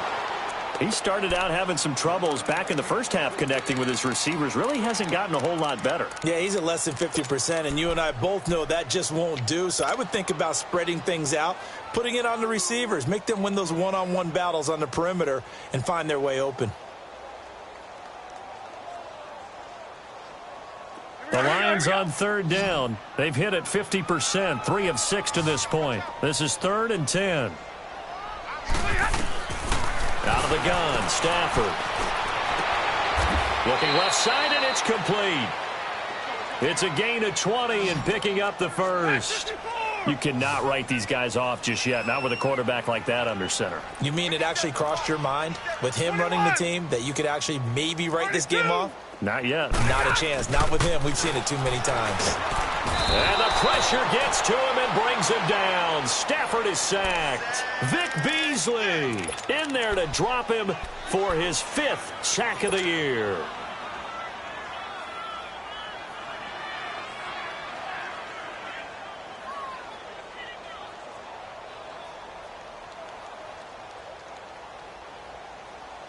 After the sack, it's 2nd and 19, and the road gets a bit tougher from here.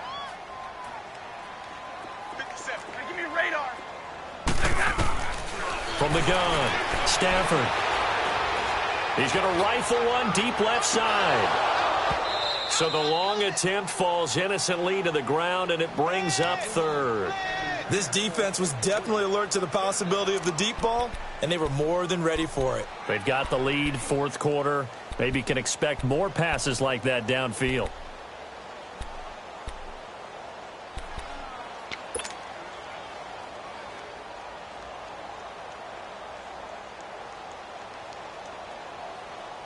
The Lions on 3rd down. They've hit 4 of 7. This will be 3rd and 19.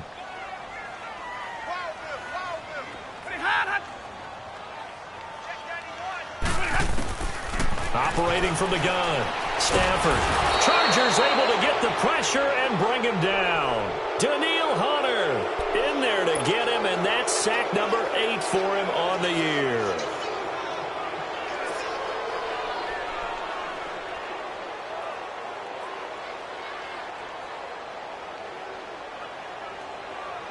Their already slim hopes are going to ride on this one. They'll go on 4th down.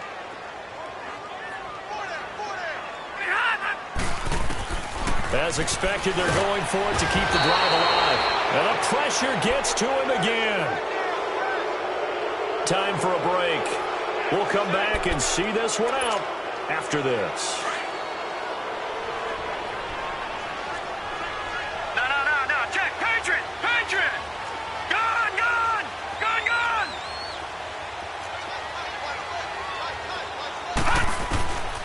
it looks like he'll throw here. Escaping the pressure right. He'll get 3 yards on the scramble there. It's second down. Charles, you said earlier this defense is probably going to need to hold these guys right around 20 or under that if they were going to have a chance. It was evident pretty early on that wasn't going to happen. Yeah, they left 20 behind a long time ago in this game, didn't they? It looks like they're headed towards a big number. But 20 was the threshold because that kept them in the ball game and kept the pressure off of their own offense. Watch it now, Barney. All right, now, lucky 56. Lucky 56. Off play action. Hood. And this one taken in on the right sideline, but not in the field of play. They say it's incomplete. The throw led him a little too far. It brings up third down.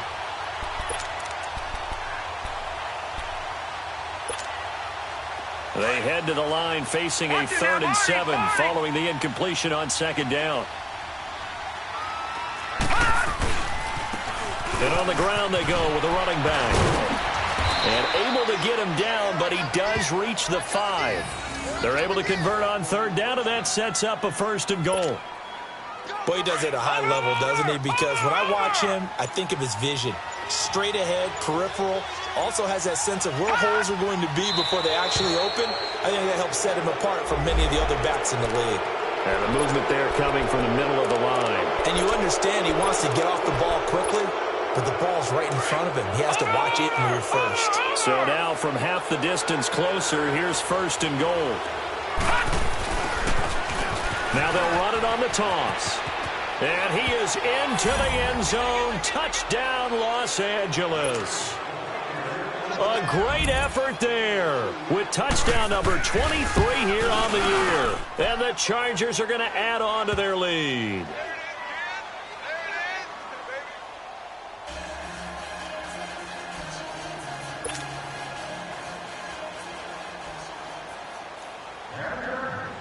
Set now to kick this one away, and off it goes.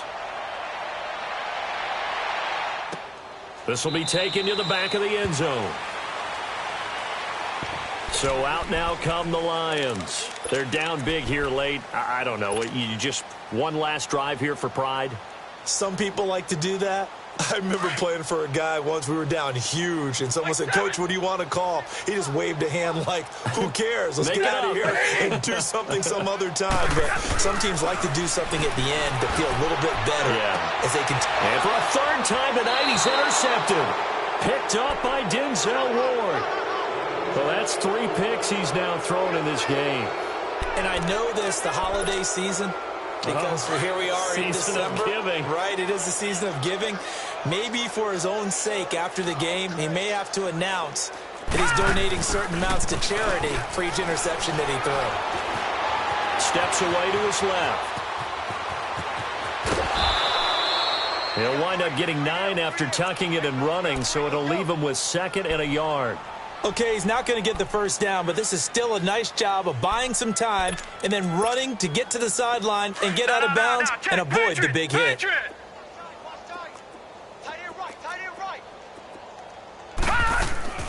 Off the play fake. Nowhere to escape, and he goes down. Sean Robinson. He's the one to get him, and that's sack number 7 for him on the year. The Chargers on 3rd down. They've had good success, 5 for 8 to this point. This is 3rd and 7. Off play action. Hood. He's going to look deep for Perriman. And that is incomplete. Well, Charles, it's one thing to win. It's another thing to win and put up the amount of points that they did.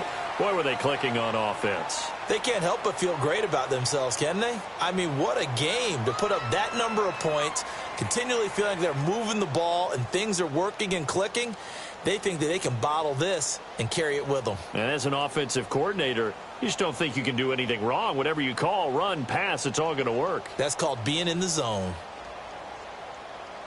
So for our visitors, a final win here means they'll finish at 14-2. And now they'll have the week off as they get set to go after a Super Bowl title. Meanwhile, for Detroit, this was basically just an exhibition game for them as they'd already clinched home field advantage. But more importantly, they'll get a week to rest as they've earned a first-round bye in this year's playoffs. Thanks for tuning in, everybody, alongside Charles Davis.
And we find ourselves at the stadium that played host to Super Bowl 52, the wondrous U.S. Bank Stadium in Minneapolis. Tonight, it's the NFC's turn to take center stage as we've got a wild card matchup on tap between the New Orleans Saints and the Minnesota Vikings. Winner go home is the mantra, and off we go. We're underway in this NFC wild card game. This will be taken to the back of the end zone. And no run back here. This will be a touchback, and it comes out to the 25-yard line.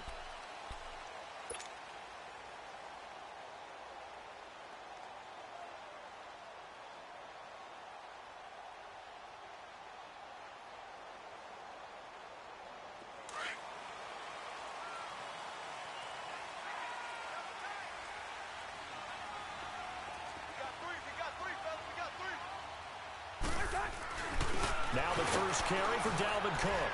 And not a whole lot doing there as he'll get it up to about the 28-yard line. Big Sheldon Rankins there to bring him down. Well, if the coaching staff's doing a good job upstairs, they'll file away what they just saw from the defense right there. They sold out to stop that running play. I'd say keep that in mind. They want to try that again. Go play action and hit them over the top. Here's 2nd and 7 now from the 28.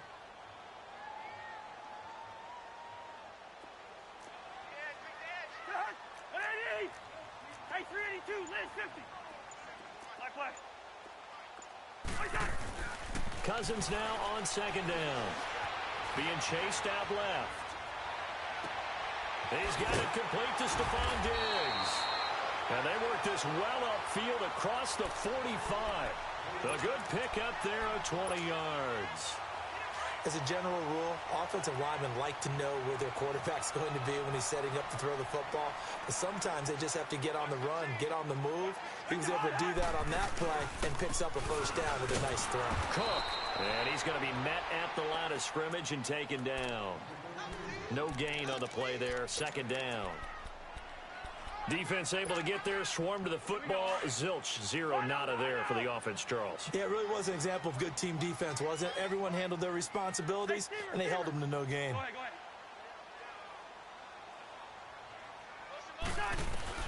2nd down, Cousins.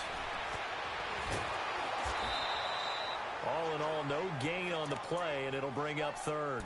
And while he did a good job of sliding around in the pocket, there was nowhere to go with the football, so he had to take off and try and run. He just got back to the line of scrimmage, no gain.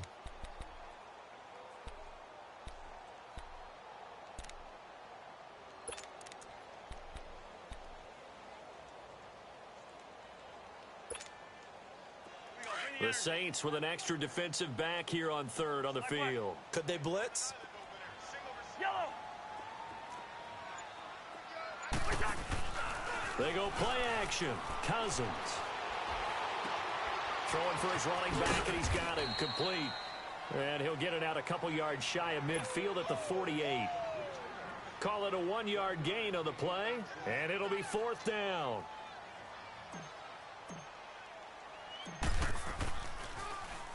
And now it's the punter Weil on as he sends this one away. And good hustle here as this is going to be blown dead right at the 9-yard line.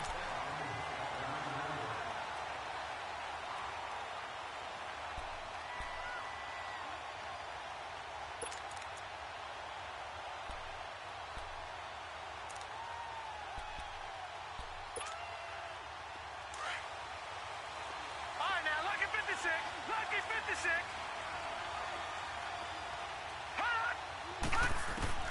On 1st and 10, it's Jackson. And that is caught on the right sideline, but out of bounds, says the line judge. The throw took him a little too far. It's 2nd down. And that's one he's got to be happy to have back. There wasn't a hole open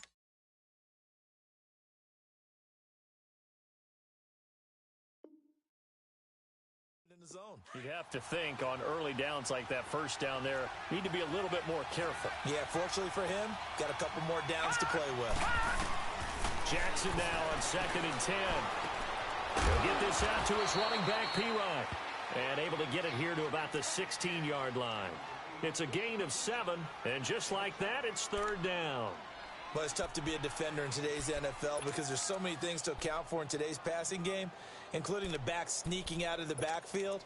Not quite as bad as a turkey bowl where you have that center-eligible stuff, but still a lot of guys to account for. A 2nd down completion got him 7. Now here's 3rd and 3. From the gun, it's Jackson. Flush to his right. He finds P-Ryan out of the backfield. And they work this well upfield across the 45. A gain of 32 that time. Looked like the defense put pretty good pressure on him, but he's able to flush out to his right to try and evade people. On the run, had to get on his horse. Still accurately throws a nice pass for a 1st down. The big play has him all the way out near midfield for a 1st and 10.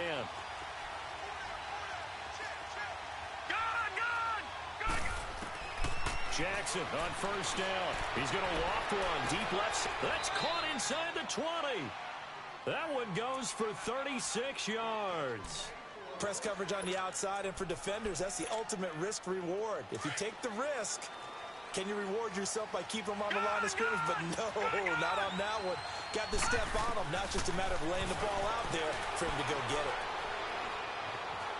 Eluding the pressure right. And he's taken down, trying to do a little too much, getting outside of the pocket, and it results in a sack. Sheldon Richardson with a great push up front. He picks up the sack and a loss of 8. So that complicates things a bit here. 18 yards to go now on second down. Here's Jackson to throw. And he's going to go down again. Daniil Hunter in there to get him. And this pass rush strong now. That sacks on back-to-back plays. Need something from deep in the bag of tricks here after first and second down went backwards. It's third and very long. Jackson. Throw left side complete. It's Arnold. And he'll be out of bounds as he gets it down to the 30 there. The completion good for only 6, and that'll bring up fourth. That's certainly playing down in distance very well by the defense, isn't it? Take whatever you want underneath by all means. And Lutz's kick is good. And the Saints are going to take a 3-0 lead. So the opening drive stalls out, but the field goal does get them the first points of the night. And 3 points, not to be underestimated. How about this, right? You're on the road. You're under the lights. National television audience. This is not a dress rehearsal, partner. This is for real. And a pretty nice opening statement. The Vikings offense now heading out to take over. They punted last time they had it. What steps, Charles, you think they have to take to make sure they don't do that again? Well, let's just go to the football 101, the trite expression 101. Win first down. Make 5, 6, 7 yards on first down and make it a 2nd and 3, 2nd and manageable.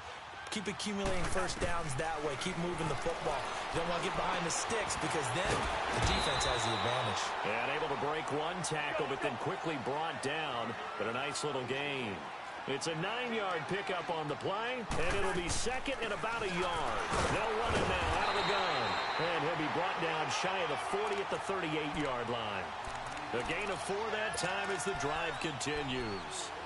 We haven't seen much from him running the football here in this first quarter. No, you're right about that. We haven't seen much of him at all so far. They've stacked him up pretty well, but when you're trying to run the football, sometimes you got to play the long game. Keep handing it to him, and some of those runs that aren't working now, they turn into 6, 7, 8, and maybe more later on.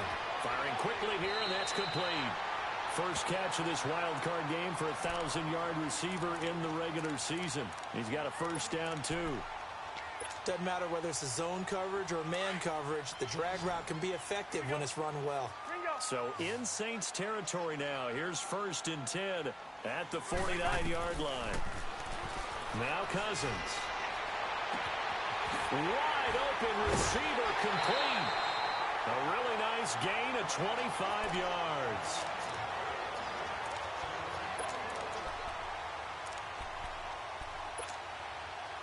Cousins going to come up on a 1st and 10. And he's a perfect 5 for 5 here to begin the game. To throw, Cousins. Looking for Diggs, and it's intercepted. Picked up by Eli Apple. Well, they didn't exactly show patience there, did they? Just down a score, they come out firing right away and compound things by throwing an interception. They put their defense in a really tough spot.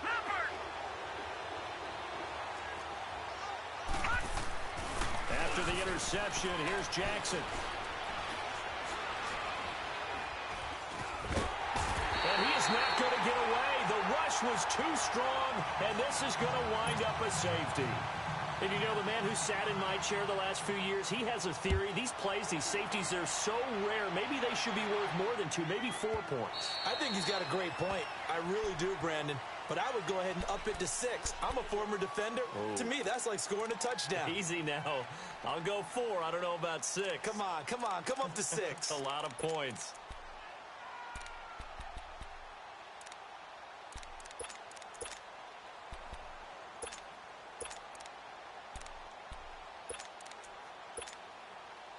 Cousins and the Vikings with a 1st and 10 at their 25-yard line.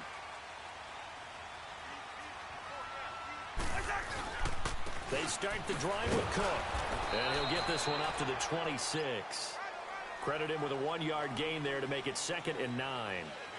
They tried a quick hitter inside, but that one was swallowed up because what they're hoping, those big defensive linemen will take the bait and move laterally and open up a crease that they can run through. Didn't happen on that play. The last play got just a yard. Here's 2nd and 9 from the 26. Cousins. He's got his man on the crossing route. And he'll be taken down, but not before they work it across midfield. A really nice gain of 25 yards. This offense finding its legs now. Here's another 1st and 10. They go play action here on 1st down. He'll rifle this one deep right side. He couldn't quite hold it. Got hit. Ball pops out. Incomplete. Seems like this defense, especially the secondary, has really been contesting about every throw in this first half. Remind me of a good half-court defensive basketball team. Every time a pass is thrown, they're right there in good defensive position, able to affect the play. So after the incompletion on 1st, now 2nd and 10. Rhino! Black! From the gun, here's Cousins. So left side, it's complete. And brought down, but able to get it to their 30-yard line. And the play goes for 19 yards, gives them a new set of downs. So 1st and 10 now from the 30.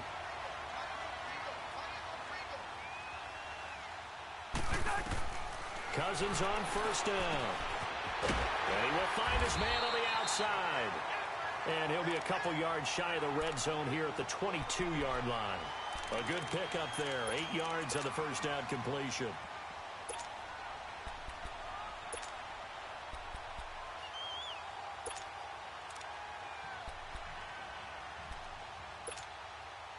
Facing a 2nd and 2 after that last catch. Good for 8 yards. Lucky 50.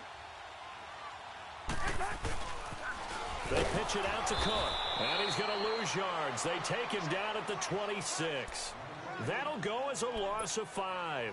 And they're going to have a 3rd down. We all have habits. We can be somewhat predictable. And you know me pretty well on 2nd down and short. What I like to say? Play action. Yeah, without a doubt. I thought that was a great spot to call it. Instead, didn't go their way, did it? No, defense sold out for the run. Worked out well. Cousins to throw it. Into heavy traffic, and it's intercepted. Picked off by Marshawn Lattimore. And a big turnover there as his guys will get the football back.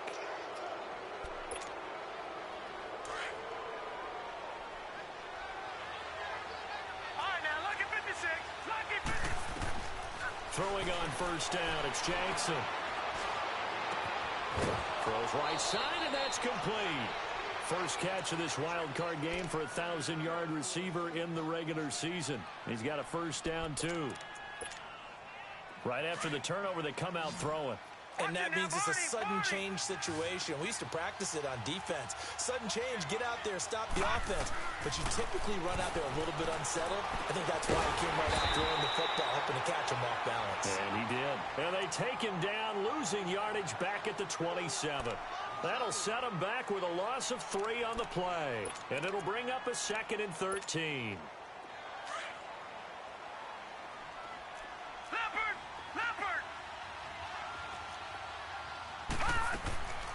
From the gun, Jackson. And he is going to be run down. What a disaster there. A huge loss. Anthony Barr. He's the one that runs him down, and my goodness, that will be a huge loss on the play. After the sack, they'll come up now 3rd and long. Yeah, I wouldn't be surprised to see them run the ball here just to try and get some space. Set! Green 39! Green 39! No run call here. They'll look to throw instead. He's going to run, but he's got a long way to go. Oh, and now he bowls him over. And they'll bring him down here right around the 17-yard line. Able to pick up a dozen yards, but they needed more. 4th down.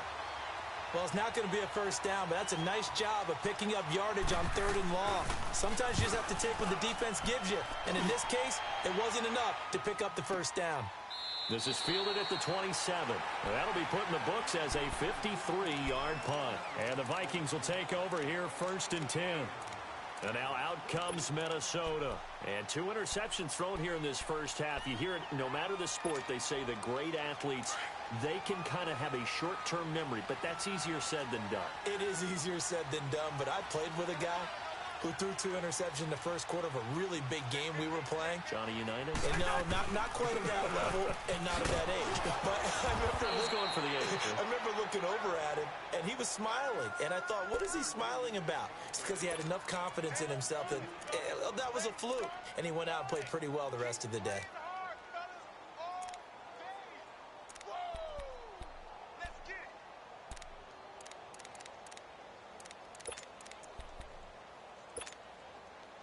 So the opening play of the drive goes backwards. Now they'll come up on 2nd and 12. Gun. We're going. Let's go. Now a 2nd down throw for Cousins. And this one taken in on the right sideline, but not in the field of play. They say it's incomplete. The throw led him a little too far. It brings up 3rd down.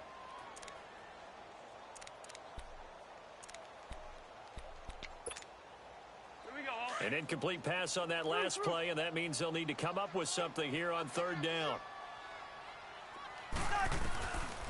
Working out of the gun, Cousins. Going down the middle, and it's complete. And they work this well upfield across the 45. And they convert on 3rd with a gain of 22.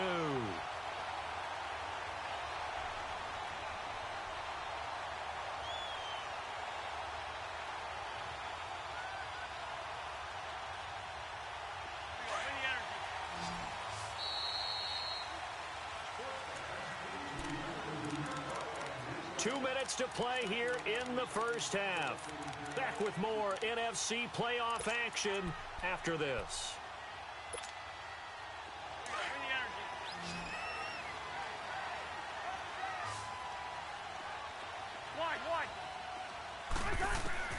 On 1st and 10, Cousins. He's going to flip one out here to his running back. That goes for a gain of 31. So what's the old expression that quarterbacks like to use when they decide to throw the football? I'm looking for either a touchdown or a check down. And he took the check down on that play, and it worked almost to perfection. So the big play gets him all the way down to the outskirts of the red zone here for 1st and 10. 1st down. Here's Cousins. And he's got his man on the out route. And they'll bring him down at the 13-yard line. Give him 9 there on the 1st down completion. That last catch short of the marker by just a yard leaves him with a very manageable 2nd and 1. They'll throw again. Cousins finding a safety valve here. That's complete. And he's going to be brought down just shy of the 5 at the 6. It's an 8-yard pickup, and it leads to a 1st and goal. So it's 1st and goal and a great opportunity to get that lead back before the break. They'll run with Cook. And the second wave of tacklers is going to get him as they stop him behind the line. That's going to go as a loss of a yard, and it'll be 2nd down. He has elite instincts from his linebacker spot. He's able to diagnose the run and flies in like a missile to stop that one behind the line of scrimmage. He's going to get it running right. And now the Saints are going to take a timeout on defense, as the stoppage will come with a little under a minute to go in this first half. The Vikings on 3rd down, just 1 for 3 thus far. This is 3rd and goal. Go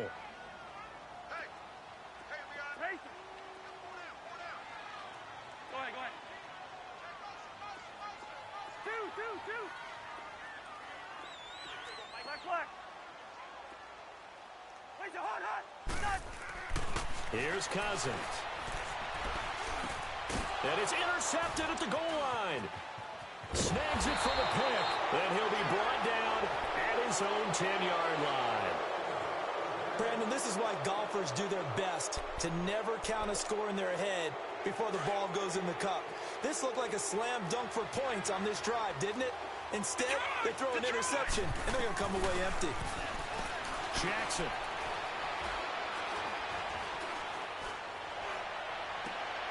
A fight for the football, and it's intercepted. Mackenzie Alexander with a pick. And they are going to set up shop at the 32-yard line.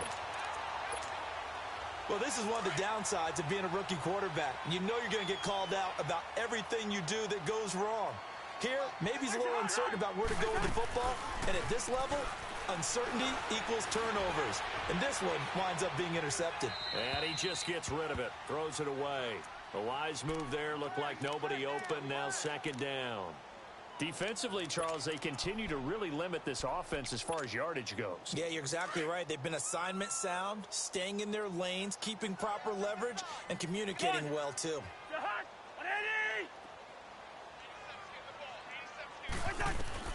A second down throw for Cousins. Flushed out right. And that one will fall incomplete. Clock here now just under 30 seconds to go in this first half. The turnover put them in great field position. They don't want to squander it with third down coming up. No, not at all. And you know what else you do? You make your defense mad. Yeah. They got you the football, gave you a great opportunity. You got to cash in and get some points. Now Cousins to the sideline. Wow, what a catch.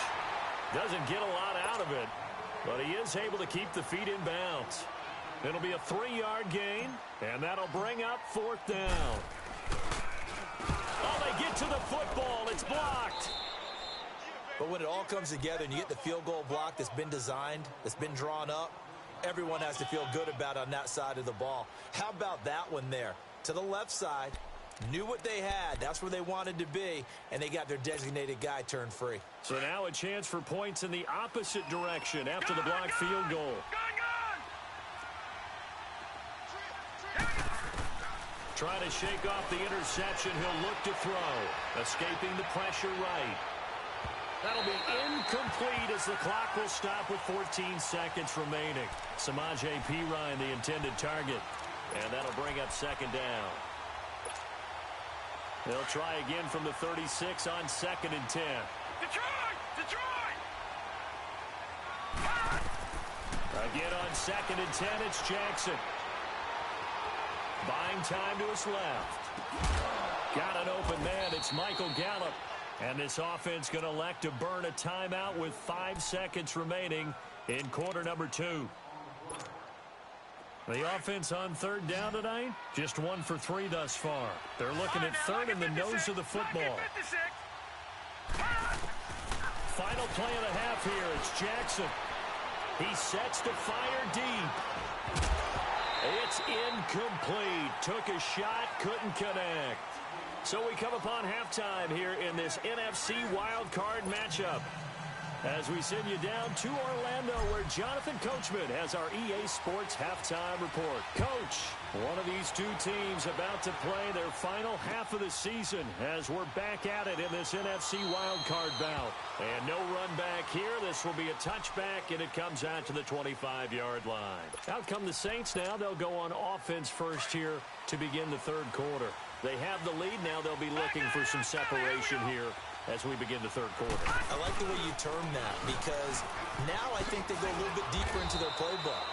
They like what they did in the first half. That worked okay. But in order to get the separation that you just talked about, change things up a little bit. Change your tendencies. Try and hit them a little bit more with some things they didn't see in the first half. We'll see if they do just that. They'll break the huddle, come up on 2nd and 8 at the 27-yard line. All right, here we go. 3-19. 3-19. On second down, Jackson. Looking left side, and he's got a man. It's Arnold. His second catch of this wild card game, and it goes for a first down.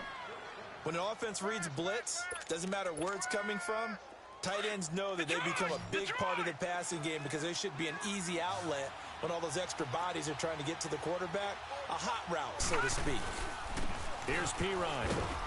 And he'll grab a gain of 5 out of this up to the 41-yard line. Partner, I think from our experience together, we have learned that most offensive coordinators are going to tell you, if I'm going to run the football on first down, I've got to get at least 4 yards. They got 5 here. They've got to feel pretty good about that one.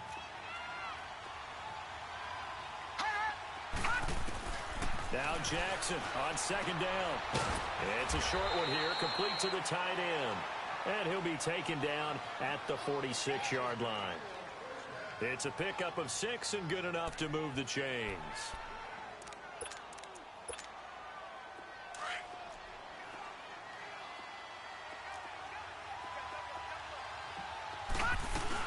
They'll run it now out of the gun. And able to break one tackle, but then quickly brought down. 3 yards on the pickup there, and it'll be second down. And that's one of the reasons you like to blitz even on rundowns. It confuses the blocking assignments. It doesn't allow those offensive linemen to get up to the second level. Detroit! Detroit! On second down, here's Jackson. Flush to his right. And he fires one that's intercepted. Picked off by the Pro Bowler, Anthony Barr. And his guys are going to get the football at the 23-yard line. Cousins and the Vikings with a 1st and 10 at their own 23.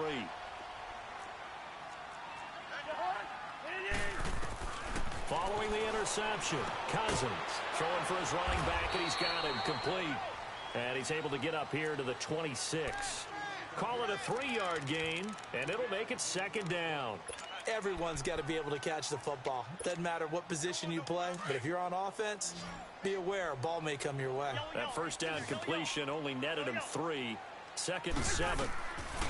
From the shotgun, it's Cousins. And this is going to be caught. He won the fight for the football. A really good pickup of 28 yards. Well, even after all those interceptions, he's not deterred, still confident to go deep at work there. I think all the old rules about playing that position still apply. If things go wrong, you still act like you're the best player out on the field. You still carry that supreme air. And he's free going down the left side. It's a foot race. Touchdown, Vikings. Adam Thielen, 46 yards. And the interception by the Vikings D leads to a touchdown. Cousins again. And this will be caught as they convert here for 2.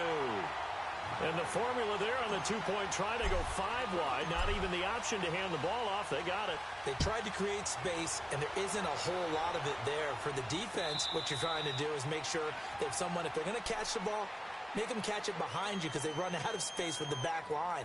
But in this case, the offense figured it out. And now the Saints get set to trot out there.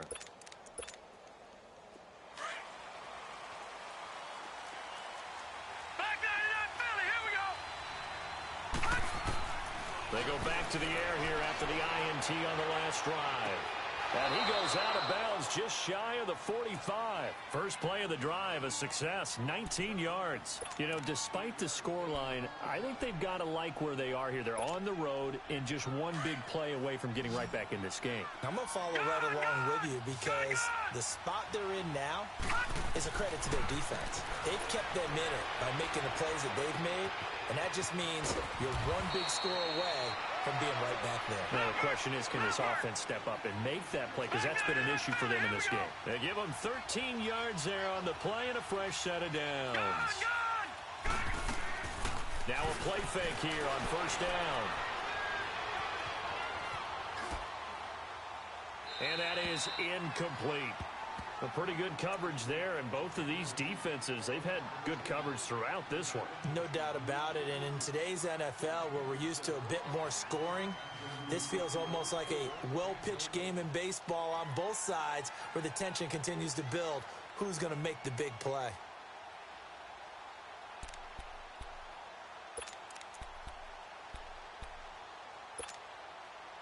So second down, still 10 yards to go, ball on the 43. 2nd and 10. Here's Jackson again. Stepping up. He'll try and run. He'll end up getting 5 out of that, but now they're looking at 3rd down. How about a tip of the cap to the defense? They're working against a very mobile quarterback, but all day long they've kept him under wraps. And on that play, they held him to a short gain. The Saints on third down. They've only converted once in 4 tries. This will be third and 5. Lucky 56. Set. Jackson from the shotgun. Looking for his tight end on the corner. It's complete. A good pickup there, a 22. Obviously, this has not been a banner game throwing the football. So what you got to do? You got to kind of down focus, don't you think? Find the tight end, take some easier completions. The interception last drive. There he hits the reliable target. His throw caught at about the 5. And he'll take it into the end zone for the Saints touchdown. As his guys are in for 6. And the Saints are within an extra point of tying this thing up. A little surprising they wouldn't go for 2, but this is up and good. And we are even at 10 apiece. Nothing separating these two teams on the scoreboard as the kick's away here. This will be taken to the back of the end zone. And no run back here. This will be a touchback, and it comes out to the 25-yard line. The Vikings offense now, they get ready to head back on the field. And for them, a touchdown their last go-around. Obviously, they'll be hoping to do that again. And when you start plotting for this drive, when you start thinking to yourself, okay, what are we going to do? You don't go away from what you did before because that worked, but you have to be prepared for wrinkles and counters because you know they'll make some adjustments. Just a yard on the first down carry, so it's 2nd and 9. Tough first half for him, unable to put up the numbers he's used to producing. But with a guy like him, you and I both know it just takes a couple of explosive touches for him to make an impact on this game and on the stat sheet as well. Cousins now on 2nd down. And he's got the hook up here. It's Kyle Rudolph. And down he goes, but he takes it up to the 40. His first catch of this wild card game, and it's good for a first down. I got a kick out of that one, partner. You and I talk often about trying to hide receivers in certain situations, but a guy of his size can't really hide him. But the tight end drag route, definitely an effective way to sneak him across the formation for an easy completion and a first down. And he will be brought down at about the 43 that time. A gain of 3, 2nd down. Sometimes with the running game, you've just got to stick with it. Look, it's the third quarter, no time to panic. But that also doesn't mean you just do it the same way you've been doing it the entire ball game. Maybe change up some blocking assignments or run a few different plays, but stay with the overall essence of the running game. And this is incomplete. Dalvin Cook is running back, the intended target, and it'll bring up 3rd down. Didn't have a receiver open downfield, and as it turned out, couldn't even find his outlet man because of the coverage. It was way too tight. Unable to find anyone open. The Vikings on 3rd down. Just 1 for 5 to this point. This is 3rd and 7. Now Cousins. And for the 4th time tonight, it's an interception. Picked off around the 41. And they will take over possession of the football at their 42-yard line.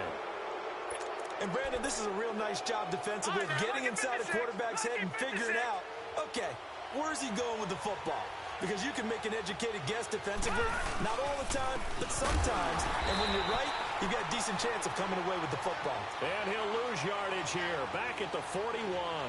It'll be a loss of 1, and that'll bring up a 2nd and 11. A loss of a yard there to start out. That leads to a 2nd and 11.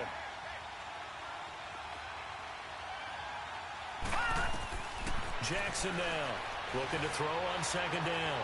Forced out to his left. Oh, he's got a man wide open, complete. And he'll go down, but not before getting this inside the 30. Give him 30 yards there. So now then, the big play has him all the way inside the 30 now, 1st and 10. On 1st and 10, it's Jackson eluding the pressure right. 23 yards on the tuck and run. I think the last 2 plays really illustrate how difficult it is to game plan against this guy because you know he can throw the football, but how about his use of legs as well, what we call those broken plays? You can't account for them. Yeah, those plays, those 2 that you just mentioned, a microcosm really of how he can hurt you. And we return, welcoming you back to Minneapolis. Knotted up here at 10. That's our score as we begin quarter number 4. A field goal could get them the lead, but it might not be enough here as they come up on 1st and goal. All right, now, lucky 56. Lucky 56. Now Pirine. And that'll get him halfway there as he takes it from the 6 to the 3-yard line. Well, so many times we look at a short run and we praise the offense for trying to set the tempo and establish things, but the defensive guys, hey, they just won the battle there. It wasn't a big run given up. They don't always have to absorb the body blows. Sometimes they dish them out themselves. Jackson now, dancing to his left. And he's just going to throw this one out of bounds here. Nowhere to go with it, incomplete. It's a tried-and-true formula, and I don't think it'll change for as long as we play football. If someone's trying to throw the ball and you can put pressure on them and make it tough, that's only going to help your defense. Yeah, he's since being hurried. He got rid of it before taking the hit, but incomplete. Good. 3rd and goal, Jackson. Flushed out right. He may try and run for this. And he's able to get it down to the 2-yard line. Only able to get back a yard for his efforts, and that leads us to 4th down. He was able to get away earlier in the drive, but apparently all the time they put in practice finally came to the front, didn't it? They remembered their lessons and found a way to contain him when he took off on that one. So it's an old-school extra point that counts 3 times. It's certainly a disappointment they weren't able to get it in the end zone. Yeah, I can just imagine post-game, head coach looking at the box score, 19-yard field goal, grimacing a little bit, but having to realize that at that moment, getting 3 points was vital. Go ahead and get the points, put them on the board. Now the Minnesota offense set to take over again.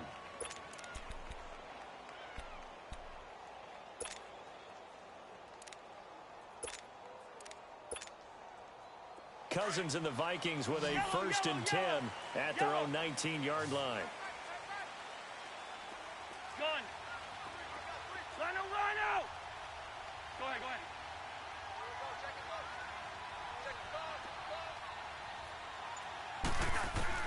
Trying to shake off the interception from the last drive. He'll look to throw. That play going for 16 yards to start the drive. 1st down. Tell you what, he's been able to put the ball in some tight spots all game long. That throw, no different. Yeah, a lot of people would call it a gutsy type of a throw. I think he looks at it as, I can do it, so it's not that big of a deal to me. I'm going to keep firing. And he'll get this up to about the 38-yard line. Give him 3 on 1st down. It'll set up a 2nd and 7. He has just been completely taken out of this game. We're in the 4th quarter. He's single digits in the rushing department. And I know we look at him because the numbers do go to his production, but how about the guys blocking for him? They don't just have his number as a ball carrier. They've got the number of the offensive line and the other guys because they're getting to him before he can get started. 2nd down, Cousins. Escaping the pressure right. And he can't find a receiver, and he's brought down. Alex Anzalone in there to drop him for a loss on the play. He was trying to keep his eyes downfield. Nobody came open. He's trying to do everything that he had been taught, right? Every bit of the technique. But if no one's open, there is no technique except make sure you hold on to the ball as you go to the ground when you're getting sacked.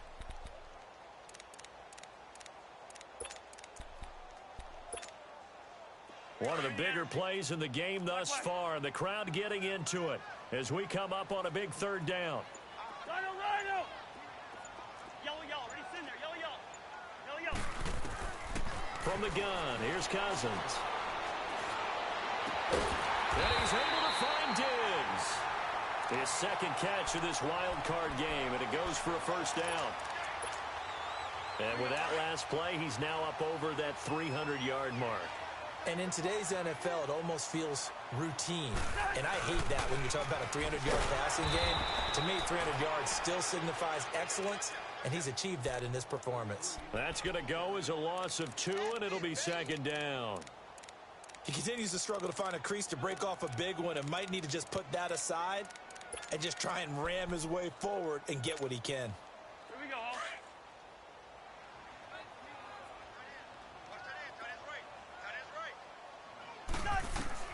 Now a 2nd down throw for Cousins. He's got the connection over the middle to Diggs. And he is tackled inside the 40, not quite to the 35. The Vikings first down. Diggs able to find his way free and get the catch from Cousins. So from the 36 now, 1st and 10.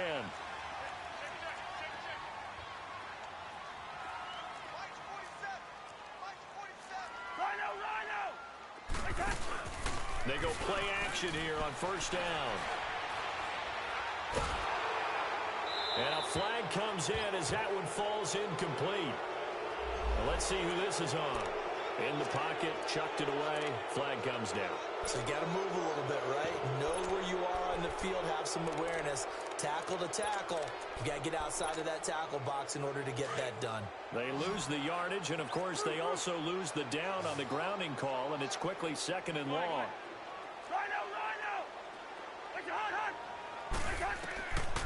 Working out of the gun, Cousins.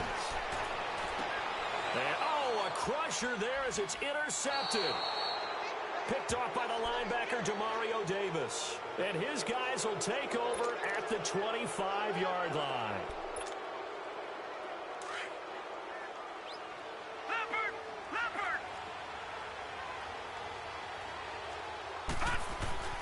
After the interception, here's Jackson. Steps away to his left. And that's incomplete. I hope I don't sound too rah-rah on that one, but that's the exact right throw. Either your receiver gets it or no one gets it. Give him a lot of credit for being really precise with it. Got rid of it. No one got it. Line of scrimmage, again the 25, 2nd and 10. Jackson now on 2nd and 10. And it's incomplete. Took a shot, couldn't connect. Sure, that pass was incomplete as they made an attempt to get a big one downfield. But that's okay because the second part of that is if you don't get the completion, at least you've told the defense you're trying to stretch them out a little bit, and they may have to change accordingly. Big play coming up. Here's 3rd and 10. I would expect to see some pressure here. The pressure drops off as they'll look to throw. Flush to his right. And incomplete on the deep ball. I don't know. He had to be pretty quick with his fingers to start and stop after the ball hit the ground. I'm giving him some credit. Well, I'm thinking about the mental focus, you know? Yeah. The mental focus. Yeah, that's true. Got to stay with it. That's true. He gets this one away, and boy, it's another boomer.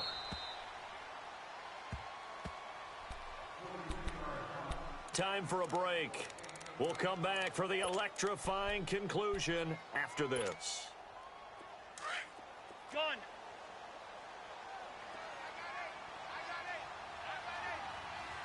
Gun.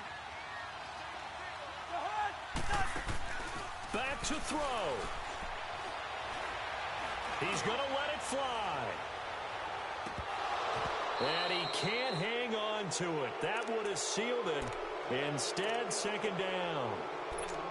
These are the spots, this stage of the game, where it pays to have speed on the perimeter, doesn't it? It certainly does, and in the second quarter, he may very well run by him, but in this situation, I know as a defender, I'm loosening up a couple of extra steps that allowed him to run with him stride for stride. After the incomplete pass, here now is 2nd and 10.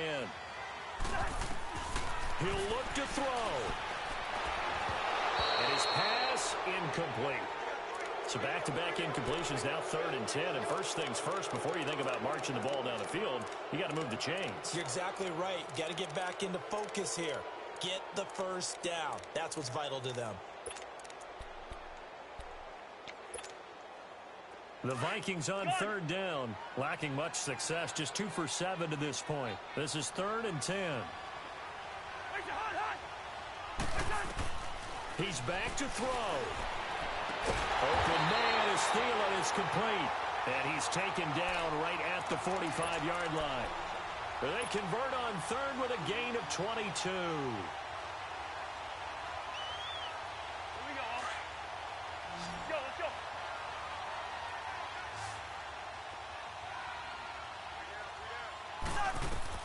They'll look to throw. That one into the hands of Thielen, complete. And he'll get this one down near the 20-yard line, just shy of the 20. 23 yards on the play. The 2 big plays, one after the other. Now all of a sudden, they're on the march. Got to feel good about what they've just gotten done, and now feel really good about what's in front of them. Back to throw. He's going to flip one out here to his running back. Chewing up big yardage. Another nice gain there. This one goes for 20. The Saints going to call the first of their timeouts. That'll leave them with 2 remaining. We'll be back after this. 2 big plays in succession. Not sure this D knows what hit them, but now they got to get ready. It's 1st and goal. It's Cousins on the sneak, and he'll get in. Touchdown, Minnesota.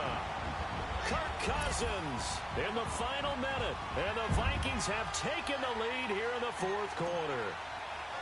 Wow, I know it's a never-say-never situation, but to me, that looks like that's the one that's going to finish them off. The score that puts them in front here late, but now you got to rally your kick team, don't you, and say the last thing we need is a big return. And what happens is guys get overeager, get out of their lane because they're so excited they want to make the last tackle. You mess up, could come back at you a long way.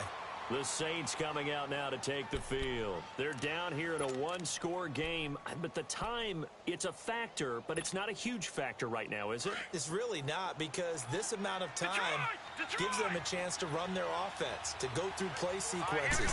And this is what they work on every week in practice, usually on a Friday. They go over this type of a situation, late game situation. What are we going to do when we have the opportunity?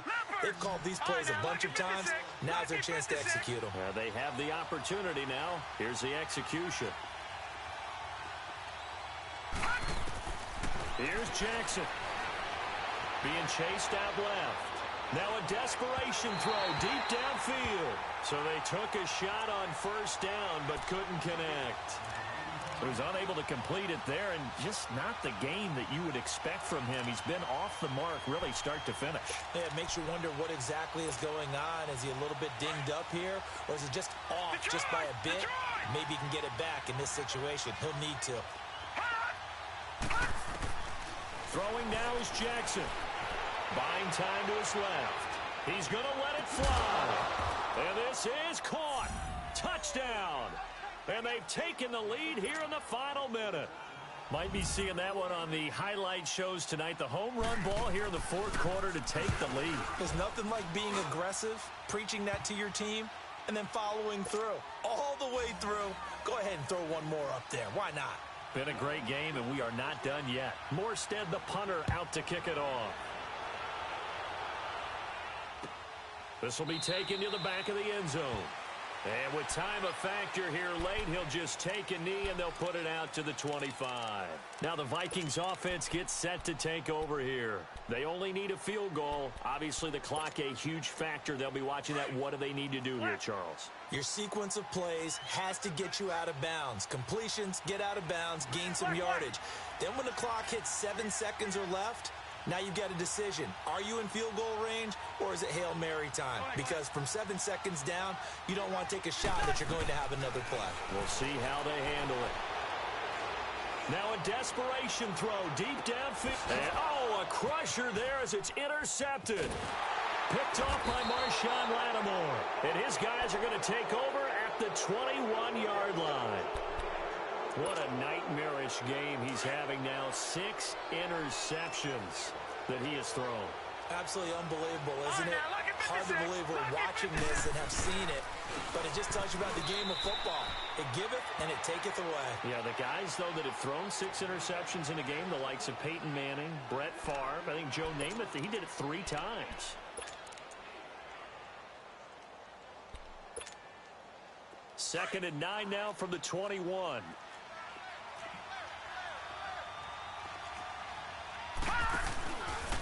They'll run again with P-Ryan. It appears they'll be a few inches short, so 9 yards on the gain officially, and it'll be 3rd down.